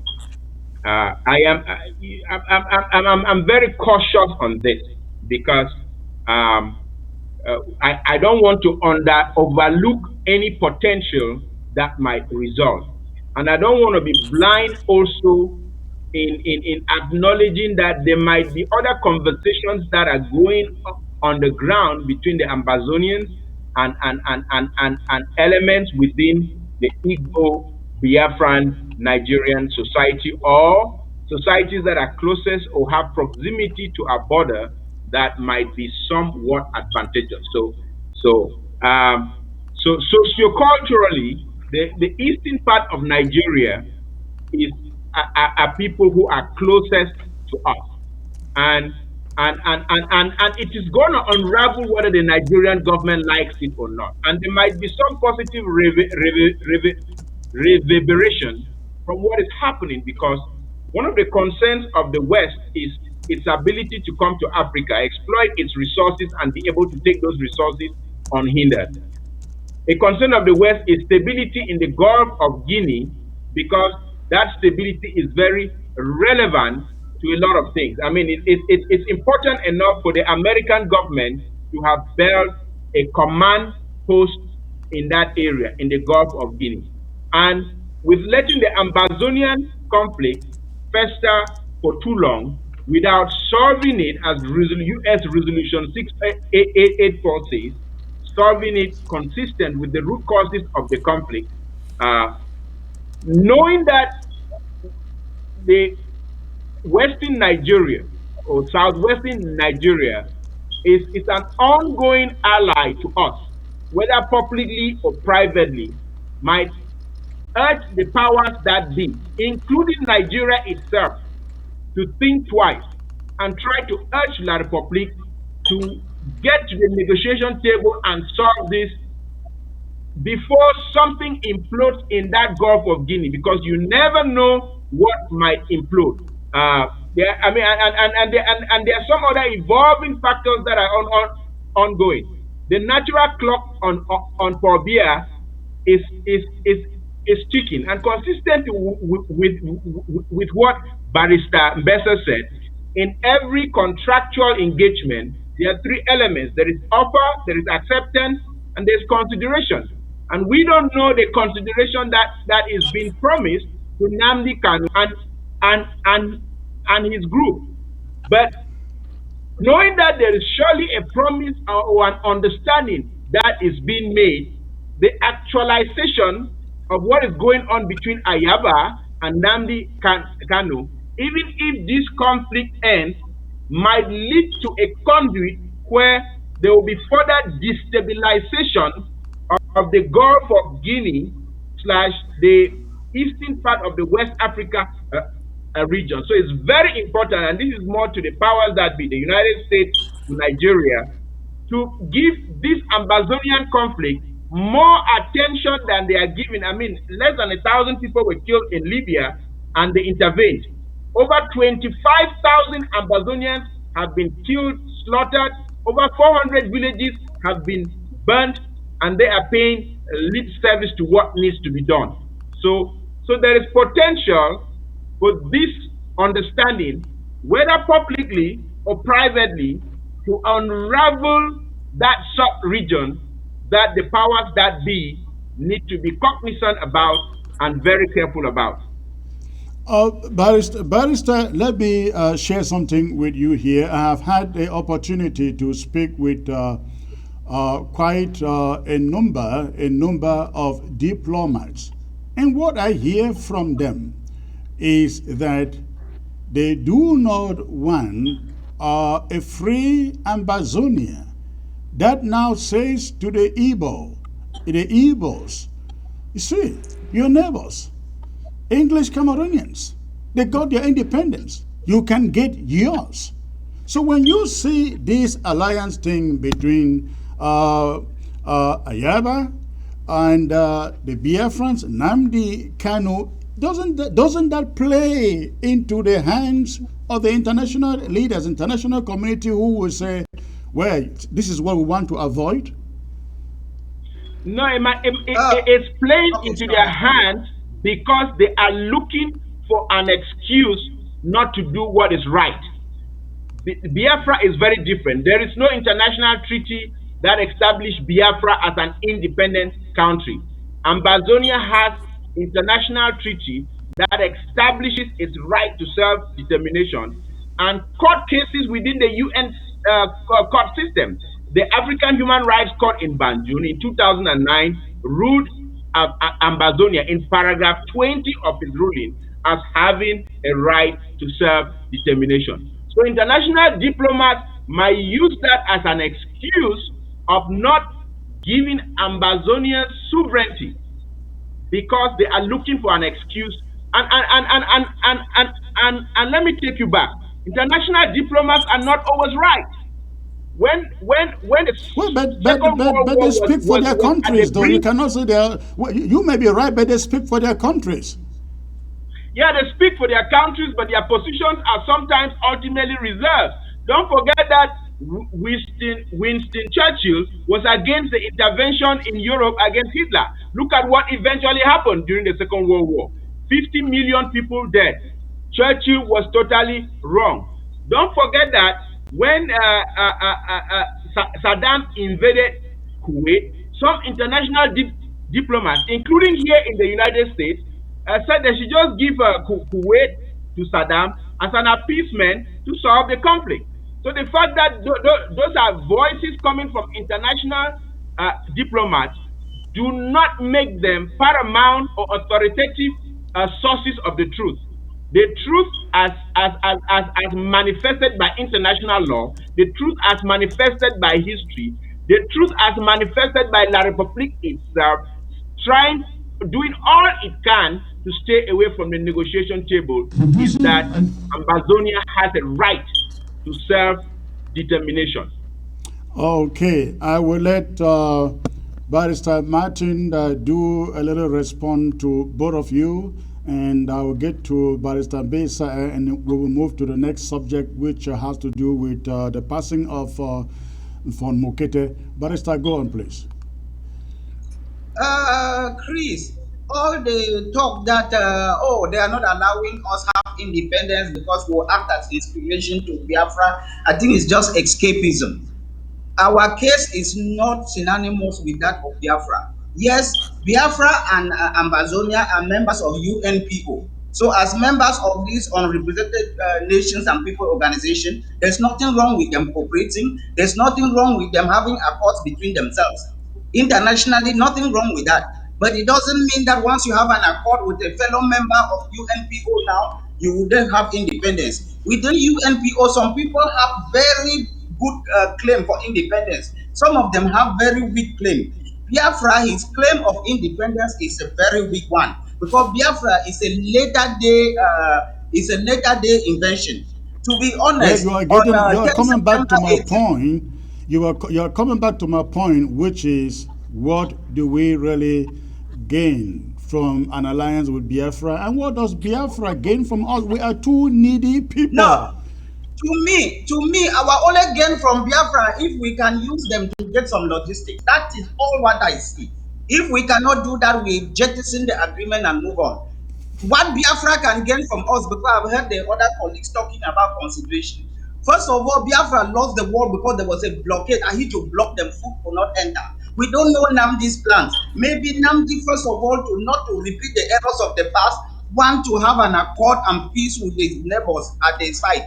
Secondly, if Nigeria should block Biafra in the sea now, the only way for logistics to come to Biafra now would be through land, and their only neighbor is Ambazonia. So there And is a lot that of is the consideration real there. So problem there is here that consideration. we face. Sorry? This arrangement brings us into. That is the real problem, because you now have Nigeria saying, if we allow anything to go on between these two peoples, then Biafra is gone, and they don't want it.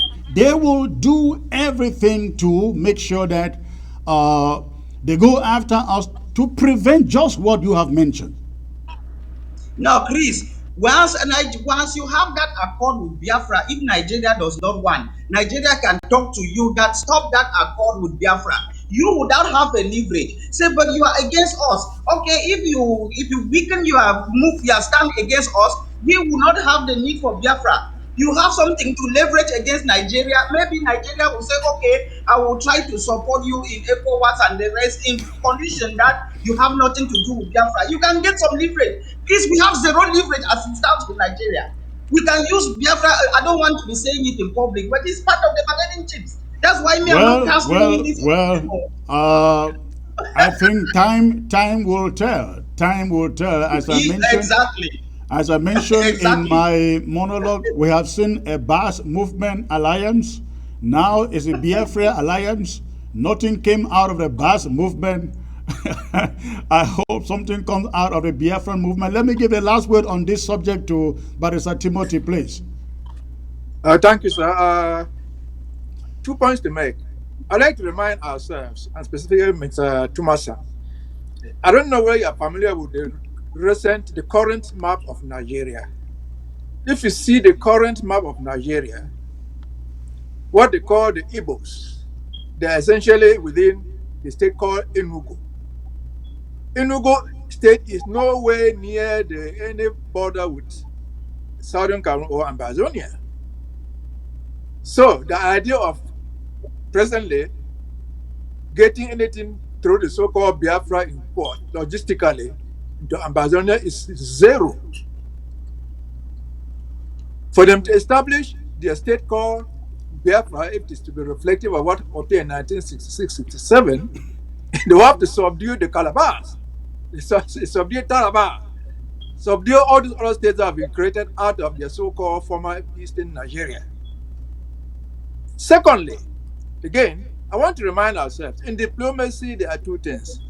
Diplomacy, 95% of it is done behind the screen. And when there's a breakthrough, they make the public announcement. Why are we here? This agreement was entered in November, according to Mr. Tamasan. Nobody knew about it. But we're here now because last week, just Friday, they announced a breakthrough. Yeah, a breakthrough with Biafra. Should we just keep quiet? A breakthrough in diplomacy has a lot. And as Chris has said, there was a breakthrough with the Bas movement. What has come of it?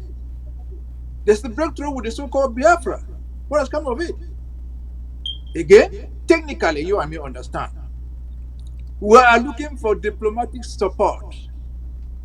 Diplomatic support does not come from rebel groups. Correct. If we have to go to Spain, we'll not be going to the rebel group in Spain, we're going to the Spanish government. Because you see at the United Nations, they vote. If we have to go somewhere else in Nigeria, we're looking for a Nigerian government because they have a vote. Not a renegade group that has not gotten its own independence. It's like Biafra going on the honor, oh, we have the support of Ambazonia, and so what? We're going to support them by doing what? We have not freed ourselves. We want free free Biafra. Huh? The brigade over there in Spain has not freed itself. They'll come and free Biafra. So if I were their lawyer, in fact, most diplomatic things, some of them die on the way because they realize that it's not good to announce it. If you announce it, you take it to your Congress for ratification. They die right there. If they cannot be announced, they will not be success. So I would think that diplomatically, this was a very big error. Legally, it was fundamentally wrong. So if there was anybody who can advise to Ayaba, and I think our learned colleague is capable of doing that, he's an insider, tell them to be more cautious next time. Diplomacy is not done on presumptions. It's done on agreements. What have you agreed to give Biafra? What have you agreed to give the Spanish rebel group? What have they agreed to give you in return? No speculation that, well, yeah, one day they'll let us drive our material path through there. That's a lie. They will not do it. Thank you, sir. Thank you, gentlemen. We will call it there on this topic and move on to the next one that has to do with the passing of Fon. Is it in Fon Mukete, the paramount chief of the Bafos in Meme, and also this man lived well beyond 103 years. 103 years. He fought this struggle in his own way. He fought the struggle in his own way. However, his own way just wasn't good enough. For Ambazonians. I would like to ask all of you this question to give us your opinion. Chief Mukete, some time ago in 2018, I guess, was very vocal on the floor of the Senate, as you find it right here, in La République du Cameroun. In fact, let's pause for a moment and listen to him briefly, please. Then you don't want me in the country. Then you don't want me. When I say it, I mean it. I'm crying. I think it's very wrong that we should continue with this thing in this country. People, when you do it and you ignore because of language for the two English language divisions, what do you think you are making them to feel? What do you think? People that will not tell you honestly, then you regard them as inferior. Why should you not present the information to them in a way that they can understand? When the elections are to take place, we take the trouble to produce materials in languages which will be understood. We send things to the various people so that they can support us. That is All the same right, thing. Why is it gentlemen, that we have to beg I got the wrong for clip there, but that was journal actually containing the good work of the government? We should beg that it should be also in English. Why should we beg? It's not even in the interest of the government that this type of policy should go on. It is wrong. When we unified, the Tribune was produced in English and French. What is there? What's the difference? What is the trouble in our country? English Cameroon and French Cameroon. The only difference is the language. The only difference in language is French and English. But somebody came later on and took his gun, his revolver, and shot at the English, killed the English. That was a mortal shock. All right. Again, ladies and gentlemen, that is the late Infon V.E. Mukete, the paramount chief of the Bafos in Meme, speaking there. He passed a few days ago, and one of the questions that Ambazonian and asking, just as we did at the passing of Cardinal Toomey, is how do Ambazonians remember inform V.E. Mukete, being that he was one of these who saw this process and participated in this process that brought Ambazonia, the southern Cameroons, together with French Cameroon. In the latter part of his years, he began questioning that arrangement. However, he never believed in a free Ambazonia. He thought a federal Cameroon would do. However, he never got it. He never got it. So let me start with you, Barrister. Base, you are more older than any other person here, and more, I guess, more knowledgeable than any other person here when it comes to these issues. How should Ambazonians remember Inform V.E. Bukete? We should remember from V.E. Mokete as the oldest man who knew the problem, understood the problem, but never knew how to solve it. Whatever thing is stated on the floor of the Senate, I don't want to correct his ideas or his facts.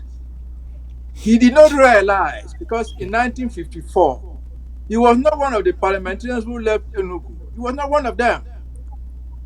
If the Ambazonian problem, if the Ambazonian problem was the issue of a single person taking a position before on the floor of parliament, we can all agree we would have delivered us. But I say he didn't know how to solve the problem. This is why. At his age, very old, very respected by both sides. Instead of thinking that he's quiet there, if, let me just say, you want to honor his federation, if Chimokete has said, look, in this Senate here, we have 20 people, senators from Northwest and Southwest. If we don't address this issue, 20 of us are moving out. And if they walked away on for 10 minutes, the Senate would have adjourned. Even though they have 80 over 100, they would have adjourned. It's the same thing that we call on the parliamentarians in the National Assembly. We made out that song. If only the 35 Anglophones in the National Assembly, then or now, to say, look, yeah, we're federalists. We say they want federation. Mr. Speaker, Mr. Paul Biyawu appoints you people. If you don't address this thing, 35 of us, because there are 15 from the Southwest, 20 from the Northwest, 25 of us are moving out of this National Assembly. The Assembly will adjourn and the matter will be addressed. So you can sit there and talk alone. You are not going to change anything. The people left in Nuku, because the 4 or 5 or 6 of them were there, all moved out as a team. So we remember Chimokete as a man who knew the problem, but apparently didn't even know how to solve it. He did not understand, just like Cardinal Toomey, he did not understand the enemy he was dealing with. A lot of people will not listen to your preaching. That has nothing to do with them. They listen to your action. And that's why they are killing us. If we're just talking, they will not do anything. But the day, again, back to the story, the day Ayaba announced that he was landing in Badi, they took up arms. Because he was no longer talking, it was action. So we remember him for that. And then, you remember in the earlier segment, I said, Ayaba set up a camp in Kumba, where in Mokete plantations, right, that's his family plantation. He was paid to bribe them to protect his plantation from the so-called Amber boys. He knew what the Amber boys wanted. But it was better for him to give 10 million, 20 million to save his cocoa farm than to say, look, my children, I'm going to take this thing, tell my other junior brothers, my small children who are in the Senate now, they will all walk out until the government addresses the issue. He didn't do it. I never did it until he died. Sorry for him. May he rest in peace. Thank you, sir. Thank you. Barrister Tumasang, let me resort to you. How do you think Ambazonians should remember Infon V. Mukete? Is he a saint, or was he a saint, or a sinner? To me, he was nothing more than a language shepherd who was trying to preserve English. That's the best I can think of him. He showed his anger when Chantal Biya came and spoke French to Ambazonian children. He is an escapist, a guy who knew the problem but did not address it. He has never tried to address the sovereignty issue of Ambazonia. So he's an escapist. He limits himself on language and a few things. But having said that, these people who made a fortune for themselves, he was in Camtel. He used the contact in Camtel since he was dealing with telecoms, went to South Africa, talked to MTA, brought them to Cameroon, and became a chairman and got some shares there, which are valued like 300 to 400 million dollars. So he made a fortune from his contacts with La Republique to Cameroon. So the rich people, you can't really expect too much of them. They are too invested and too rich. It's just like a guy like Baba Dampolo. I've spoken to somebody who has spoken to Dampolo and really asked him what is happening. Dampolo told him that my son, I don't want to become another Nanga. No matter what, I cannot stand against the government. They will bring me down. I cannot become another Nanga. So some of the rich people learn from Nanga. When Nanga started supporting SDF and the rest, that was the end of Nanga. So some of them, even if they believe that the thing is wrong, but because of their investment, they will rather toe the line with La Republic. So I can't blame him 100%, but there is not much I can history will remember him for. That's all I can say. So, in other words, you are saying had it not been for his investments, you think he would have turned around and called the bluff of La République du Cameroon for the way they treated Ambazonians? I believe so because at least he even complained a bit about the English issue. So his hands were tied, to be honest. And he is a personal friend, I understand, of Bia for a long time. They used to play golf together. That's what I heard from some sources. That their friendship is not something of today. That him and Bia personally come a long way. So the guy he had to support also. He had a lot of things that were tying his hands from really showing his true colors. Whatever he believed as the true situation, he went into the grave with. So there's not much to remember about him, to be fair. Okay. Barrister Timothy, anything to add before I open the phone lines? Are you talking to Thomas or to Timothy? Timothy. Yes, Timothy, I think Mr. Thomas has said it all. Because according to the chief, may so rest in peace, I didn't want to question what he was talking about. I said there's no difference other than the language. Is that what he thinks? yes. That these people colonized us for 30, 40, 50 years, not teaching us English without any other thing? There's something wrong with his reasoning. So the language so he complains that we're complaining about language? Sorry, sir. He did not, I said earlier, he did not understand the problem, or he understood it. I never knew how to solve it. And remember, this is a guy who was a minister in Nigeria. He has always been on top there. So we'll remember him as a fortune seeker. We'll remember him as a person who refused to make his political impact on the people they took to East Cameroon. We'll remember him as a failure politically. Full stop. Thank you, sir. All right, all right. We remember him. We remember Chief Infon Mukete as a political failure. Barrister Mbesa, those are your words, not mine. I give it to you. Ladies and gentlemen, thank you for tuning in. At this moment, I will now open the line. Please, my panel, stay put in there if you still have so much more time. I know that people are anxious to call in to ask question, maybe as pertain to the Biafra Alliance. So please stay put in there. Before you go ahead and call, ladies and gentlemen, make sure that your telephone, the volume of your phone is shut down. Make sure the volume of your phone is shut down before you go ahead to call. And I will really appreciate callers calling in from ground zero. I want to hear from you. From ground zero. You have the phone number right there on your screen. But of course, diaspora, you are free to call.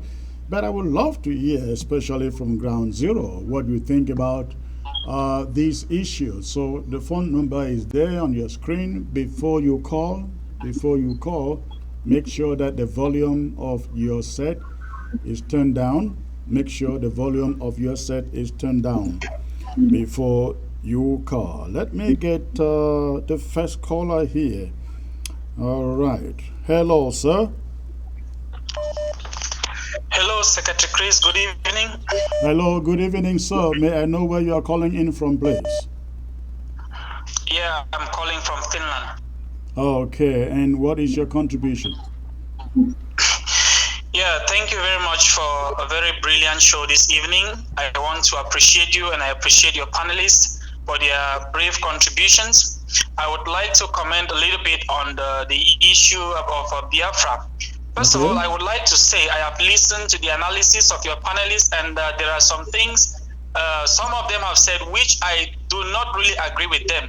On the issue of an alliance with the Biafra, there are many questions that people have to ask before going into conclusions. I would like to say an alliance is something that has potential consequences, not only on Ambazonia and Biafra, but internationally, because the international community is watching the Gulf of Guinea. They know everything that's going on. There are people with interest in that area, and they want to protect their interests and all of that. So if, like Barrister Tumasan said, that the agreement had been reached already last year. So what do they want the people of Ambazonia to really, what impression are they giving to the people of Ambazonia? Because alliance between countries are things that the people, there is supposed to be a due consultation at the grassroots level. But we don't know what's going on. Just like the oil deal that came in 2 years ago, Ayaba left from Norway and went to London to sign an oil deal alone on behalf of 8 million people. Today he left again and signed another deal with the Biafrans without the knowledge of not even a single other leader in this revolution. So what impression are they giving to Ambazonians? Is this the kind of people who are supposed to lead our people? Because he has already defined who he is. If we even get the independence today, we can never trust him with leadership. If he can go to Nigeria and signing alliances without the knowledge of Ambazonians, it has consequences. And for those who are backing him today, even after we get the independence that we are fighting for, when the Biafrans will come for you to fulfill the promises you made to them and you can't, then you should be ready to bear the consequences. Thank you very much. Thank you for the call. Barrister Tumasan, he goes to London and tries signing an oil deal, no consultations. He goes to Nigeria, November, work into a deal with Biafra, no consultations. What if he cannot meet up with whatever commitment he has given the other side? Chris, I've heard about this London deal. London deal is a non-issue. Before the London deal came, Ayaba and Akwanka them they had signed a deal with Kilimanjaro, where an honorarium was given to Ambazonia to help us. They gave us money. Kilimanjaro, where the contingent right that if we become independent, they would now be the first right of refusal for our resources. So that deal was there. The London deal or scam is nothing because we had a real existing deal that had happened. I cannot talk much in court because the part of it is almost went to court and we had to deal with the Canadian government in almost taking them to arbitration. I was brought in like one of the lawyers for the thing for one of the parties, so I cannot talk on that for confidentiality. How about the deal, the alliance with the Basque movement? With no consultation. No, Chris, you're making an issue about the alliance and Basque movement that did not produce any result. Basque collapsed together with all its alliances. It's not Ayaba that collapsed, Basque collapsed. Canto is finished with his alliance. So how do you expect Canto to be finished and his alliance to be alive? All right, let's get more callers in here. Hello.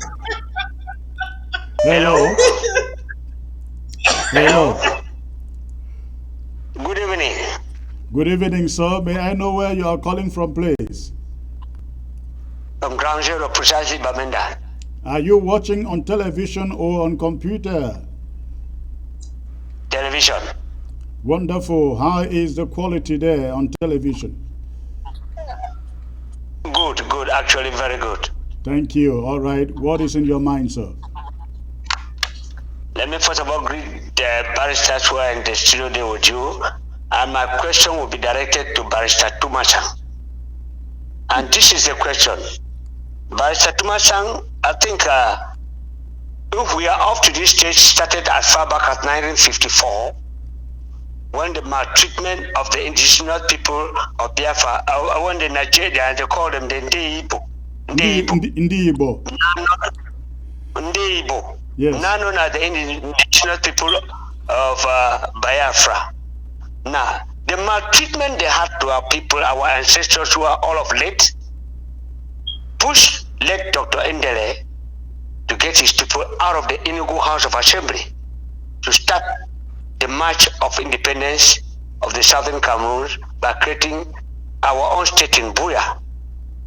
And since then, some of the things that provoked the situation, and then there was an alliance kind of elections in Nigeria where the Southern Cameroonians who were in Enugu had an alliance with the party of Nnamdi Azikiwe and pushed him up to where he became almost the first president of Nigeria.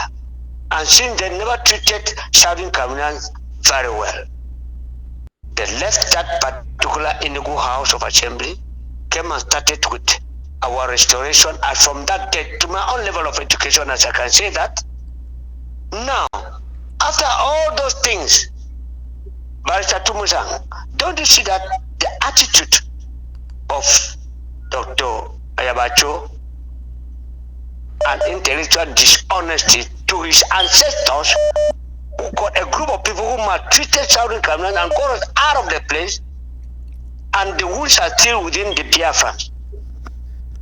They take us back. What does he mean by that? How can he explain that to the people, that the attitude of Ayabacho was that very normal of him if he knew the history of this country, that our ancestors did all to get us out of that people because of their character. And we saw it when we grew up. Your parents will go to the market to buy something. Before you pay for the thing, they have already torn it off like a wrapper and throw on you and force you to get the things that push us out of the place. And that was what pushed us completely to find ourselves with La Republic de Cameroon. And then Ayabacho, was he taking himself back as an alliance to the hip-hop people, or he was taking the whole of Ambazonia, or including your own self, Barrister Tumasang?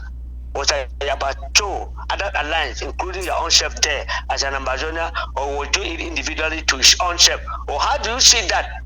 Was he doing a good thing against what his own ancestors did in 1954? Thank you. Thank you for the call. Barrister Thomas, and please, 50 seconds to answer the question. So we got a lot of callers coming in. In the signing of amnesty, we don't count. In the signing of amnesty, we don't count the dead. The fact that Igbo people were aggressive in marketing, and the fact that we were not treated in the Enugu house, those historical facts are there. But it doesn't mean that we cannot enter into an alliance with the Igbo people today. I don't see where that bitterness will carry it. It's a non-issue, to be honest. They had whatever they had in the past. The reality, we are looking for something to benefit us, to free ourselves. If we check with the Igbos and we can get something, even some logistics, fair enough, we get. If we don't get, we forget them and move on. Barrister Timothy, let me get to Barrister Mbisa. He doesn't think it's a non-issue as you claim it to be. No, it's not a non-issue, sir. I think my electoral colleagues should know this. This discussion is aimed at two things. We're not just after Ayaba. We also want future leaders of today and tomorrow, to learn something from this. Where was Kilimanjaro deal with Apanga or whatever? We want them to know that you don't engage Ambazonia or the future of the whole country single-handedly. That is the lesson that should be taken home.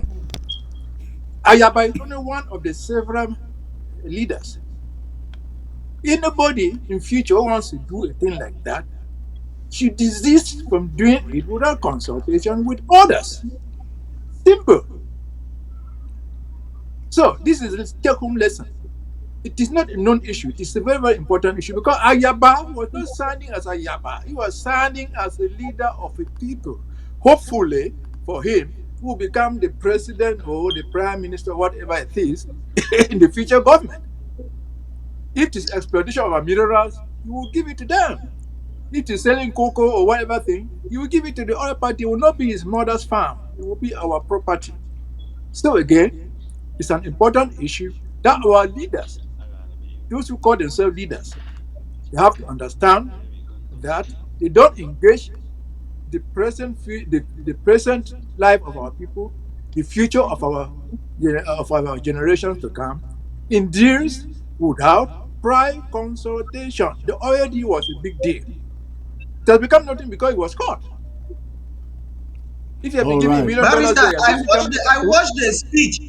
Barrister, I watched the speech. He consulted other leaders and he has kept them posted. He might not have consulted the interim government, but his statement in the speech, which I heard with my own ears and saw, he said all the other leaders in Ambazonia, he's kept them posted and he consulted them. No, He Barrister said that Timo, in his speech. How true is it? No, I don't Barrister know. Martin, do you really believe that? Do you take it? Sorry? Come on, Ayaba would not as much as return a call from any leader in this movement. He will not as much as consult a leader to go to London. He would not as much as consult a leader to think of an alliance with the Bas movement. And you think he called some leader to before going to this Biafra thing? Please. Let's take Please, the I next can caller. just say Thank what you. he said. Hello. I can only quote what he said in his speech. Hello. That's where I limit myself. Whether true or false, I don't know. But he said it. He knew it was important, and he said it in the speech that he consulted or All he right. kept the Let's get other the next leaders caller, posted. Barrister Martin. Let's get the next caller here. Hello. Good evening, Secretary Chris. Good evening, sir. Where are you calling from? I'm calling from Bamenda, Ground Zero. Watching on television? Yes, watching on television. I just want to make a comment which is not even in relation to the topic of discussion for today. Okay. A lot of Okay. people on Ground Zero are happy about the decision the interim government has taken to block or to shut down completely the Bamenda Bafusam Highway. It is one of the most, I can say, one of the beautiful decisions the interim government has taken so far. So we wish it should be enforced. Wonderful. So, tell me that action was supposed to start today, being Monday. What are you hearing from those around there, from people? Was there any attempt at movement crossing that stretch of road into Bunda today? What are you hearing? Today is Monday. The usual goes down. So we are waiting to see how tomorrow Tuesday is going to look like. Okay. We are waiting to see how tomorrow Tuesday is going to look like. We just hope restoration forces should go into action to make sure the Bamenda Bafusam road is completely shut down. It is a very beautiful decision. In fact, people say this is one of the best decisions the interim government has ever taken. Pardon? And what are you hearing about the lockdown of Ekok Manfe Road? For close to 8 days, right. The military of French Cameroon has been unable to open the road. Okay. For close to 8 days, the French Cameroon soldiers have been unable to open the road. Wonderful. So, I guess we can say we are taking over the line and we are owning it, right? Secretary Chris, the decision concerning Bamenda Bafusam is going to take us to higher heights. Okay. We just wish the interim government implements this decision and practice it for 1 month, and then you will see what will be the outcome from French Cameroon. Wonderful. Great. I was also thinking that I really hope the boys in Meme and Fako can also lock down Kumba Boya for a number of days, if not weeks. Let us triangulate, because if you shut down Ekok Manfe, you shut down Kumba Manfe, you shut down Bamenda Mbunda, you strangulate the economy of La République du Cameroon, because that is where the money is coming from. Thank you for the call. Thank you for the call. Let me get to the next caller here. That is great news, ladies and gentlemen, from ground zero. Let's see who the next caller here is. Hello. Hello. Hello. Hello. Hello, Secretary Chris. Good evening. Can you turn down the volume of your television, please? Yes, I would like to quit the area. Turn down the volume of your television first. Yes, I'm out of the place. All right. Yes, go ahead. Where are you calling from? Yes, I'm calling from Mezam. Okay, good. And you are watching on ABC on television? Yes, exactly. I'm watching on the ABC television right now. All right, good. What do you have to contribute? Yes, I have a serious thing to tell you. What I perceive is that perhaps, not perhaps, Barrister Thomason is a staunch Ayaba's remnant. The way I see, the way he is very, very, very, very contradictory in his statement. If we are in need, yes, if we are in need of something, it is not to ask it from a criminal. This is unbelievable. You have taken time to reason him over and over. He is saying the same thing. He is not admitting the fact that Ayaba is a criminal. I'm in Mancon. I'm a Mancon man. Let me tell you, in Mancon, we don't want to hear about Ayaba. Ayaba, over the social media, has spoken clearly that he was going to cut off the heads of our funds around. So I think there are a lot of things that are piled against Ayaba, that anybody who is saying something in his favor is merely his remnant. All right, hold on there, please hold on there for a second. I'm not dropping you, but I don't like you to put words into the mouth of Barrister Tumasang. And I like to ask him, Barrister Tumasang, are you just supporting this Biafra thing, or you are actually a supporter of Cho Ayaba, in spite of all what you are hearing from the population? I'm not a supporter of Cho Ayaba. Me, I believe that we can try and talk to Kano and see whether we can get something from him. That's all. Why are people have been told I'm a supporter of Seseko, I'm a PT lawyer, I'm a supporter of Ayaba. I go to anywhere I see something good for the struggle. They just mentioned the closure of this road. Me, I will support you. Let the road pass through our territory, help us so that the economy can go through. If I start supporting this road now, write about it, I'll be condemned by the other guys also.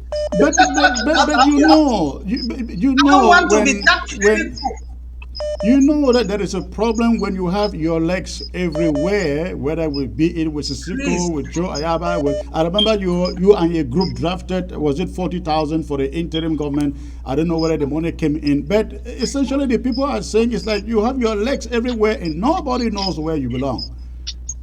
Chris, to be honest, I'm doing it consciously. I don't want to be tagged with one group because this issue is about AMBAZONIAN, not the group. So if this interim government doing something nice, I will jump in with them. If Ayaba come with this policy and realize that maybe Kano can give us something because our greatest problem logistics, let's go and listen to him. The other sins for Ayaba, which they are claiming, have you seen me defending it? I don't know those stories. I don't want to get into them. All right. I'm not a member of Ayaba's group. I'm not a member of Ayaba's group. All right, thank you. That is clear enough. Let's get back to the caller, please. 50 seconds. Finish your thoughts, sir. Yes, as I was saying, look, we have our problem, which is quite a different problem of that of the Biafra. I think anybody who says anything linked to the Biafra is merely making us to plunge into a mess internationally, because the international community consider the Biafrans as terrorists, secessionists. They are not people like us. We have our problem, and Nigerian government knows it, that we are an independent country from 1954 to 1961, and this is well stated. So if anybody is saying anything in favor of Ucho Ayaba, I don't know who is he representing at that level of the Biafra issue. Who is he presenting? Who has he consulted, as a caller said rightly a couple of minutes before I took over? Who did he consult on ground zero? All right. He is linked with who? Look, it is a fabulous error, a monumental error to Ayaba. It's doing. I think Ayaba and the barrister Thomas Sang, the both of them are academicians that have failed in their ways of doing things categorically. We on Ground Zero, we know that Ayaba is nobody for us. All right. that is your opinion. Thank you for the call. Okay, let's see. The lines are ringing, ladies and gentlemen. Let's see where this caller is coming from. Hello. Hey, Secretary Chris. Yes, sir. Good evening, sir. Good evening. Where are you calling from, please? I'm calling from Maryland, sir. Okay. What is your contribution? I wish to appreciate you and to thank the panelists, but I have a special worry for Barrister Thomas. I want him to be honest to the Ambazonian people and then tell us whether if the alliance between ADF and Biafra is maybe it has some potential that can help us. Is it the place of Ayaba to take this move to the public? Barrister Thomas has mentioned some benefit that we can have, yes, but Barrister Thomas should be honest to the Ambazonian people. Is it move good for public consumption? Let him tell us that my people, he should be honest for a while and know the type of devastating effect this may have on our cause. He should be very honest. Thank you, Senator Chris. Thank you for the call, sir. Barrister Thomas, I think that is a legitimate question. Even if this deal is good, was it good to take it to the public? Secretary Chris, in terms of this deal, it would have been better if the thing was done under the table quietly. But the deal is now in public. Let's not be crying over spilled milk.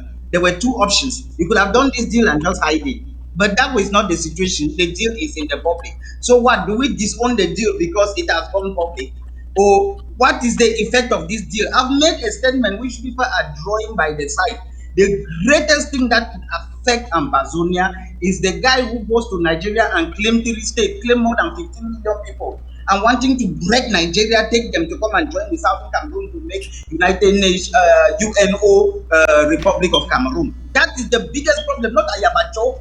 This thing is a non-issue. I keep repeating. That is the person who's worrying Nigeria. Nigeria has raided and put people in prison because of that. Nigeria has not put anybody in prison because of this kind of thing. And all this story that Kano is an international terrorist and criminal, me, I don't know that. Nigeria is calling him a terrorist. La Republic is not calling us a terrorist also. What is the big deal here? Sorry, you are muted. You are muted. Thank you. You listen to all the callers who have called in, and they are very, very concerned about your line of thought. Don't you think that you are wrong in supporting that? In what? Secretary, let me just say something. Okay, all right, sir. This is an advice to ourselves, specifically Mr. Tumasang, myself, and other lawyers. We are lawyers because we can stand up to the truth. We cannot be everywhere. And let me take it back to things we said a few minutes ago. Consultation with other groups. We should be able to tell our people, wherever we belong, that certain principles have to be followed. Let me just give an example. I'm very sure Tumasang knows, and he has been writing about it. He knows this thing they call the Swiss talks. They didn't just fall from heaven. No. The Swiss talk was the initiative of the interim government. But when the green light was shown, the interim government did not go solo. They invited every other group and told them, this is what we have found. Can we all join hands and do it? That's how it works. So Ayaba was invited, Akwanga, they all came. If they are not there, if they are not in the act, they moved out by themselves. So we should be able to tell our people, no single group, who call themselves groups now, owns Ambazonia. But even if there was to be a group that should be ignored, Tamasang knows you cannot ignore the interim government in the present dispensation of Ambazonia. And I can assure you from within, the interim government was never consulted about this is Biafra deal. Neither was the I'm supporting what you are saying. I'm supporting So let you. us I believe that there should be let us get our consultation. I'm not against consultation. All no no right, what I'm all trying to say I right. is that believe there should be consultation. I'm not against no, we should that. inform our people, we should inform the group to which we belong. That's the advice. I belong to the interim government. And when Uh, everything came up like that, like the Swiss talk, I said, look, gentlemen No, and stuff, that so is let no. everybody other groups together. No, you, Metro, you choose the position that you want to be there. Me, I've been offered positions in different things which I didn't take. I want to be in civil society. There are some people who are just senior civil society people who comment on topical issues, give their advice they want. If I wanted to be in interim government, Edwin Gam, when they were forming the government in Nigeria, he phoned me more than 5 times to go to Nigeria and get the position. That is, they wanted to promote me under Republic of Amazonia. I refused to go to Nigeria. I told him I don't want a position. So I've intentionally refused positions because I want to be independent civil society member. There are many people like that. I'm not the only one all who right, are for please, No, the I good think of please. Ambazonia fighting for it, but they don't want to be in any unit. I don't know whether you people cannot understand that. All right, all right, I'm civil all society. right. Barrister Tumasang, please, let's get to the callers. It's their turn. Let's make sure we can get as many diverse views as possible. Hello.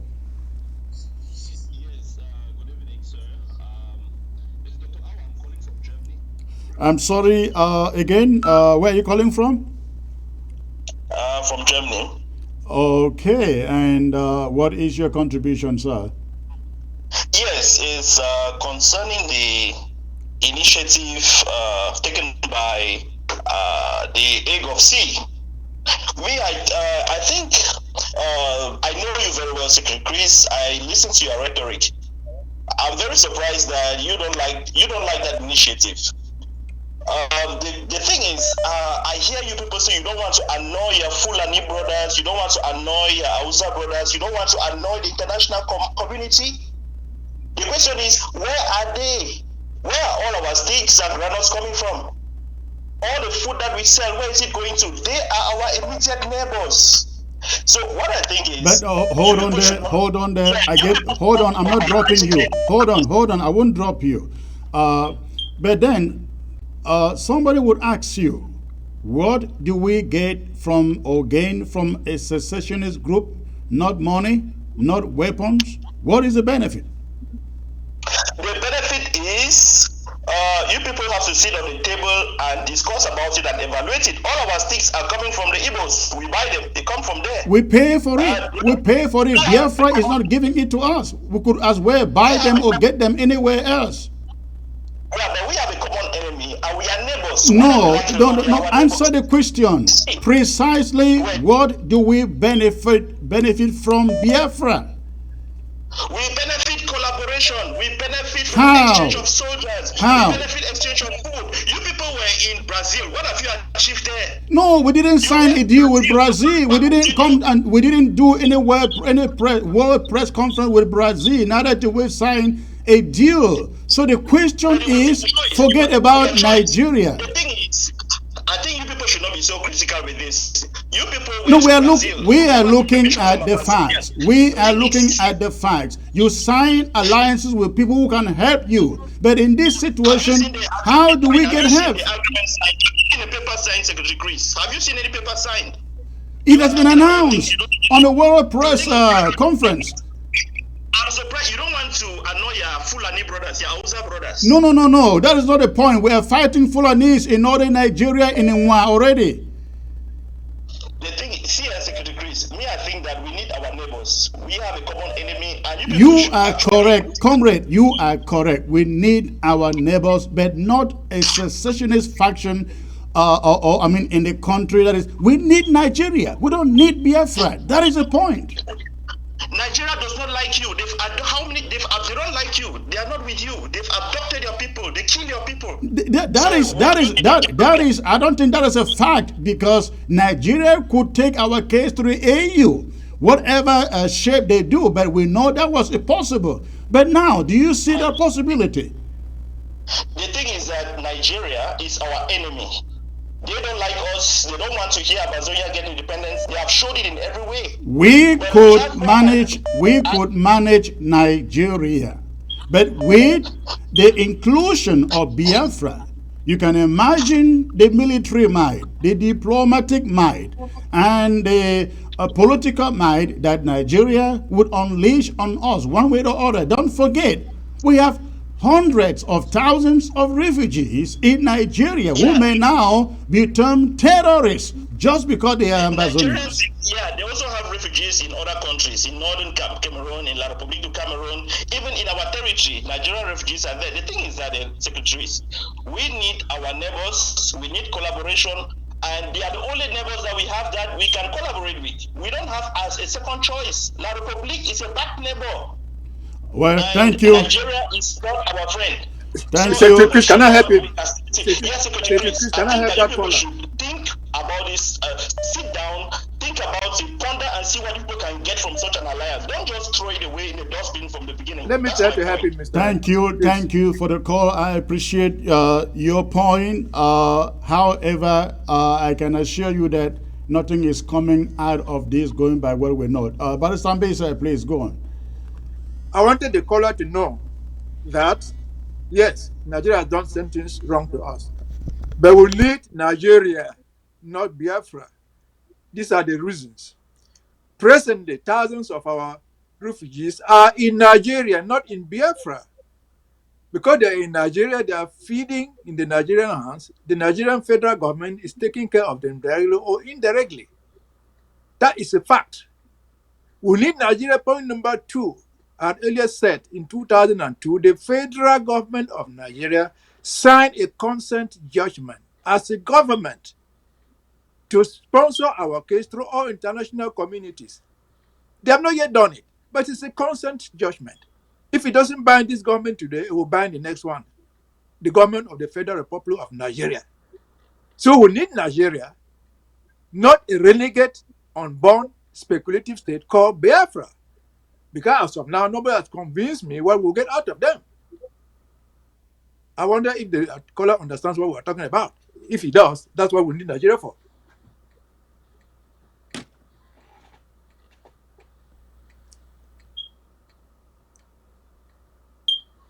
They are muted.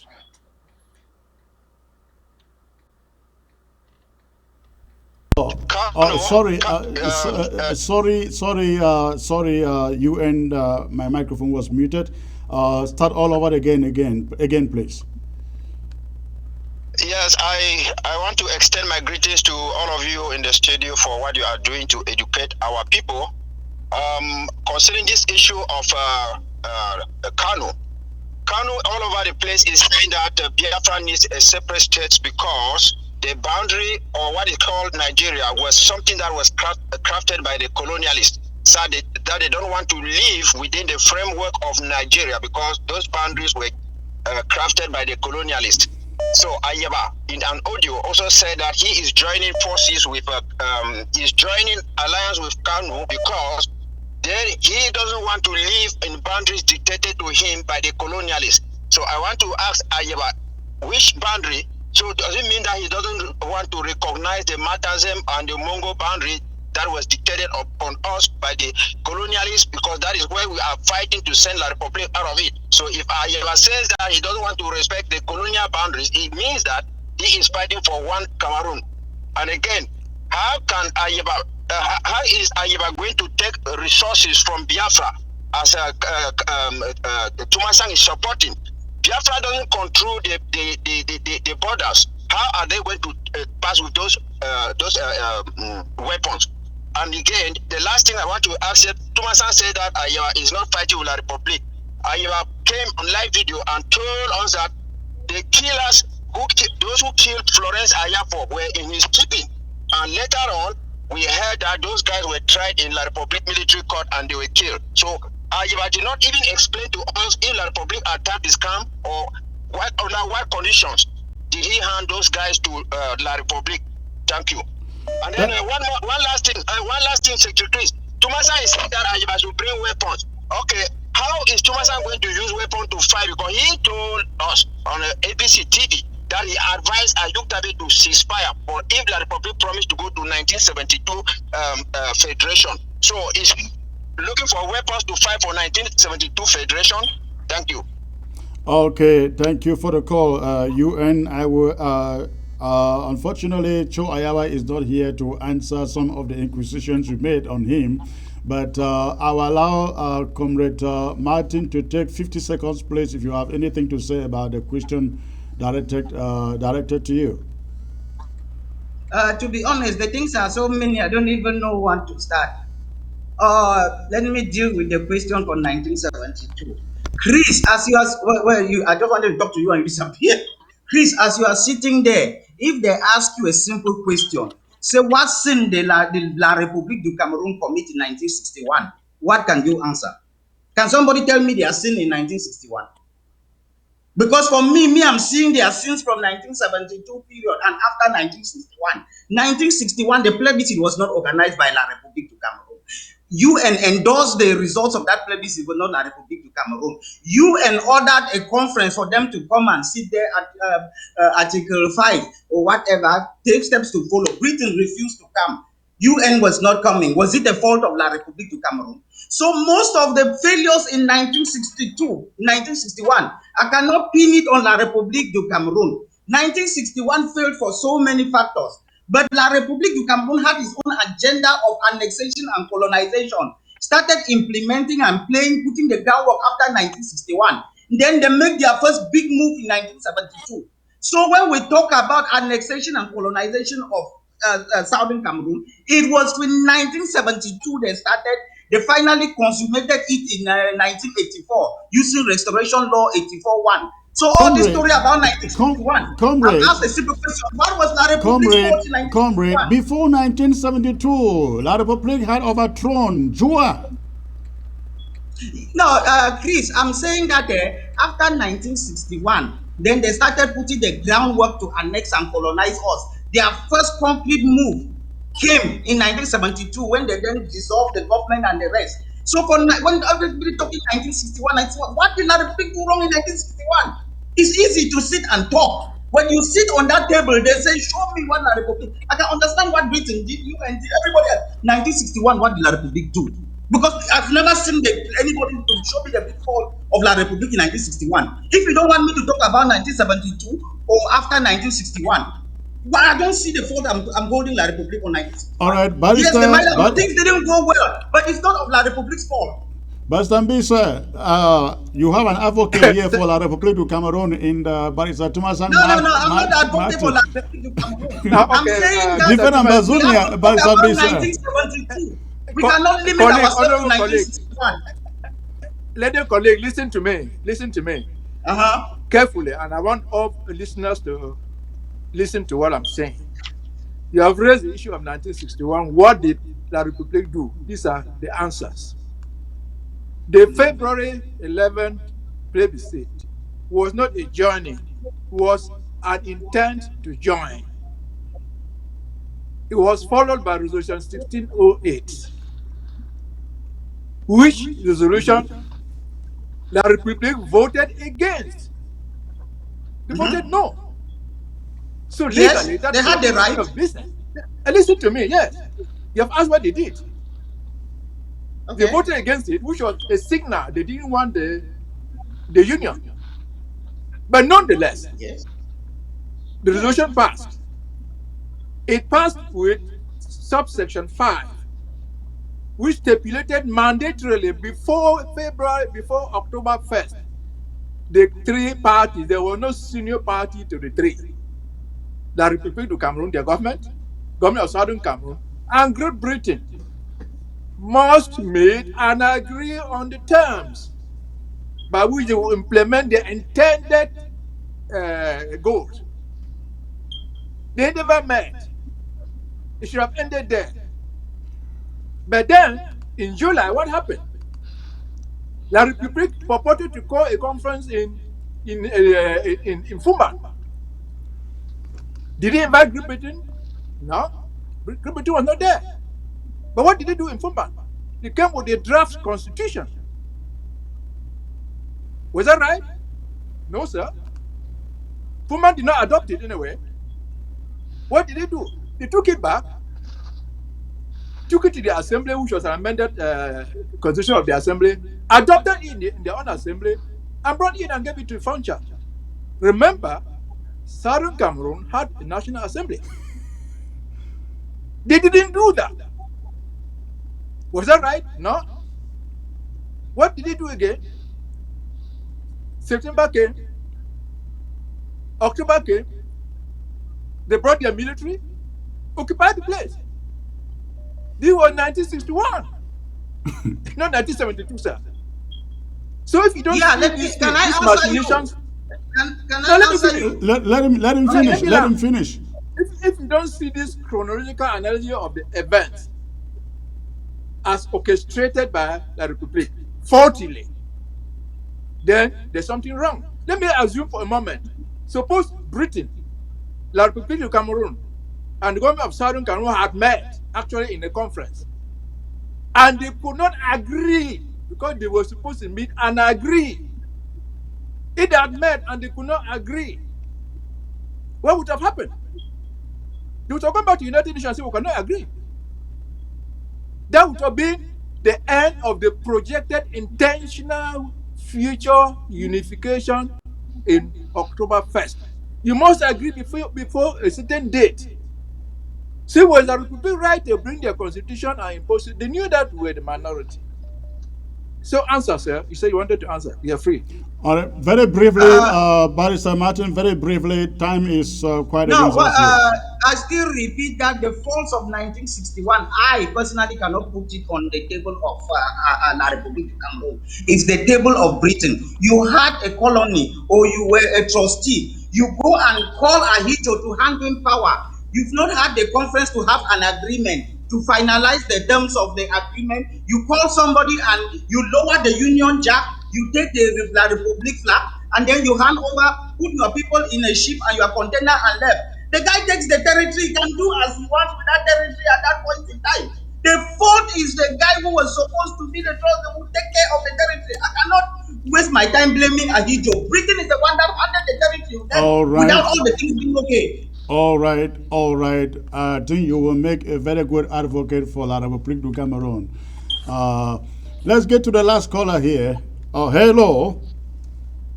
Hello, Secretary Chris. Can you hear me? I cannot hear you. Give me 1 second here.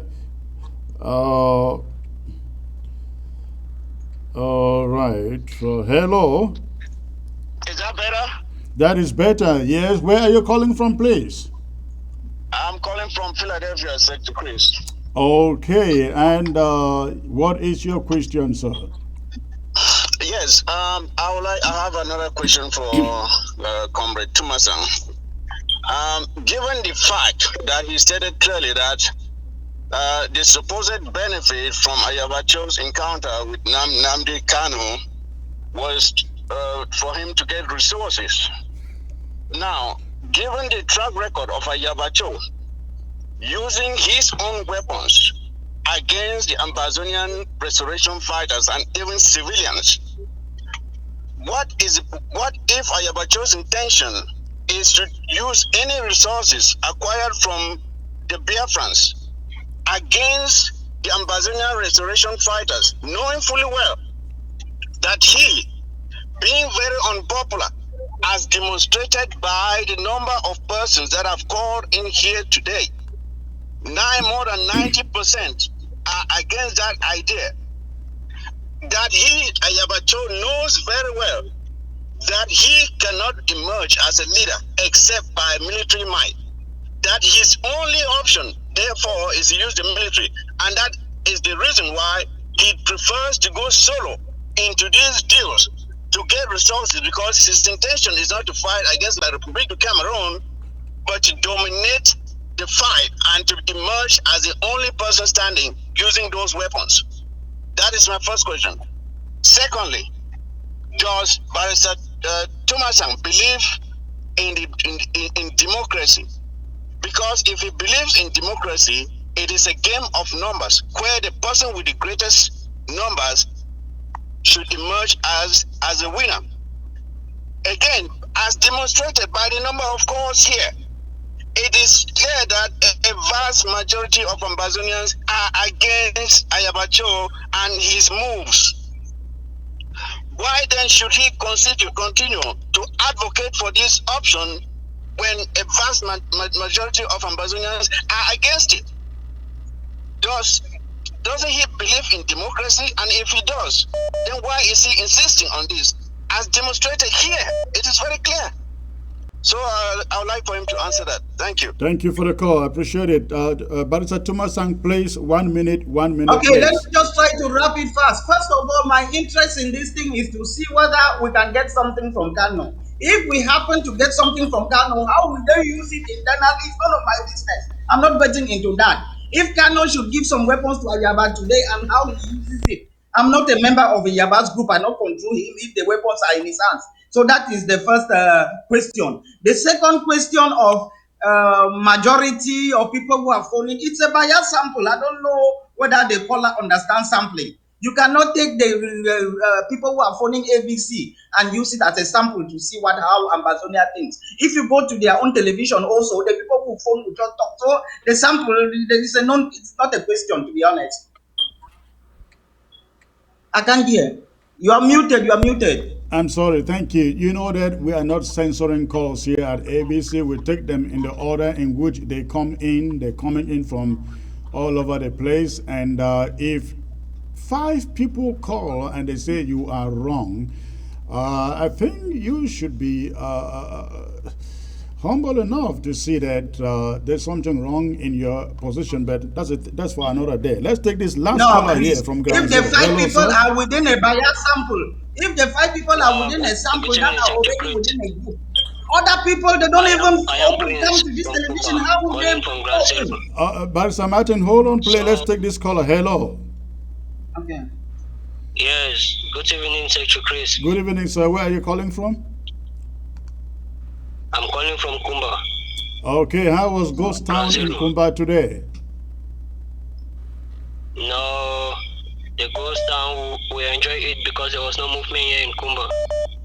Wonderful, great to hear that. What is your contribution, sir? My contribution is to Barrister Tumasang, who is claiming that Mr. Cho Ayaba is correct, which is not good, because what I have to say is that if you see a bird of the same feather, they flock together. We lost that caller. I don't know what happened. Maybe there's a network issue. But again, Barrister Martin, you see the indictment that you are receiving here from the callers. Something tells them that something is not right with your line of reasoning. But unfortunately, I won't allow for any more comment because of time issues. Let me get this very caller for the day. Hello. Hello, Chris. How you doing? I am doing excellent. So may I know where you are calling from, please? This is Honest calling from Maryland.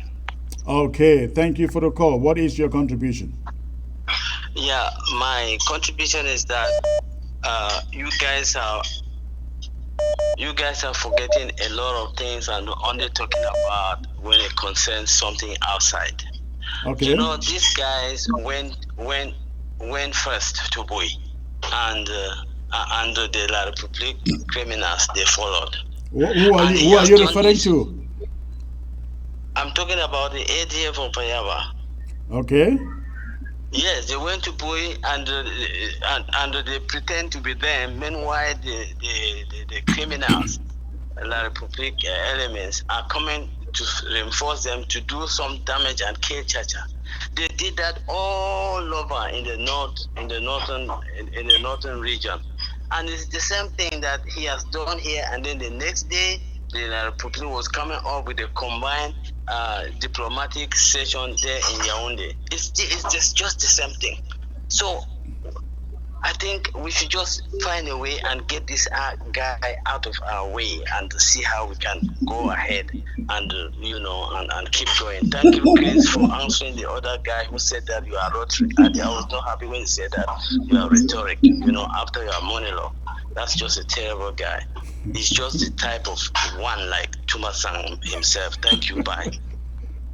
All right, all right. Thank you for the call, and that will be the last caller of the day, Hey, ladies and gentlemen. I think this has been very, very interesting. I will give Barrister Mbisa the last word. You've been quiet for a while. Ladies and gentlemen, viewers, participants, I've been very, very privileged to be here. We've tried to make the points that we could make, hoping that we'll all benefit from the points that we've made. My goal as an elder, one, as a lawyer, two, is for people to learn from their mistakes.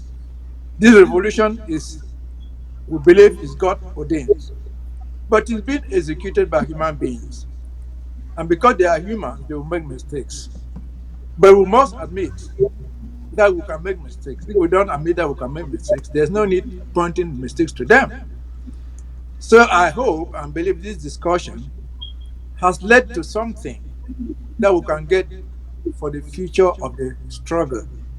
Yes, it has been centered on the Biafra issue, but by extension, it can go to other fields. Again, as a lawyer, I take the privilege of giving my clients the best advice, notwithstanding their own personal positions. Again, back on this issue, I would repeat, I said before, most diplomacy is done behind the screen, 99% of it. And you don't come public until there's reason to do that. This one was not like that. We were here wasting 3 4 hours because it came public. It was wrong. Whatever was the intention, it was wrong. We must admit that. Hoping that tomorrow we will not repeat the same errors. Again, thank you, Chris. Thank you, viewers. Thank you, participants. Thank you very much. All right. Thank you, gentlemen, Barrister Martin, Barrister Tim Mbisa. I look forward to having you here.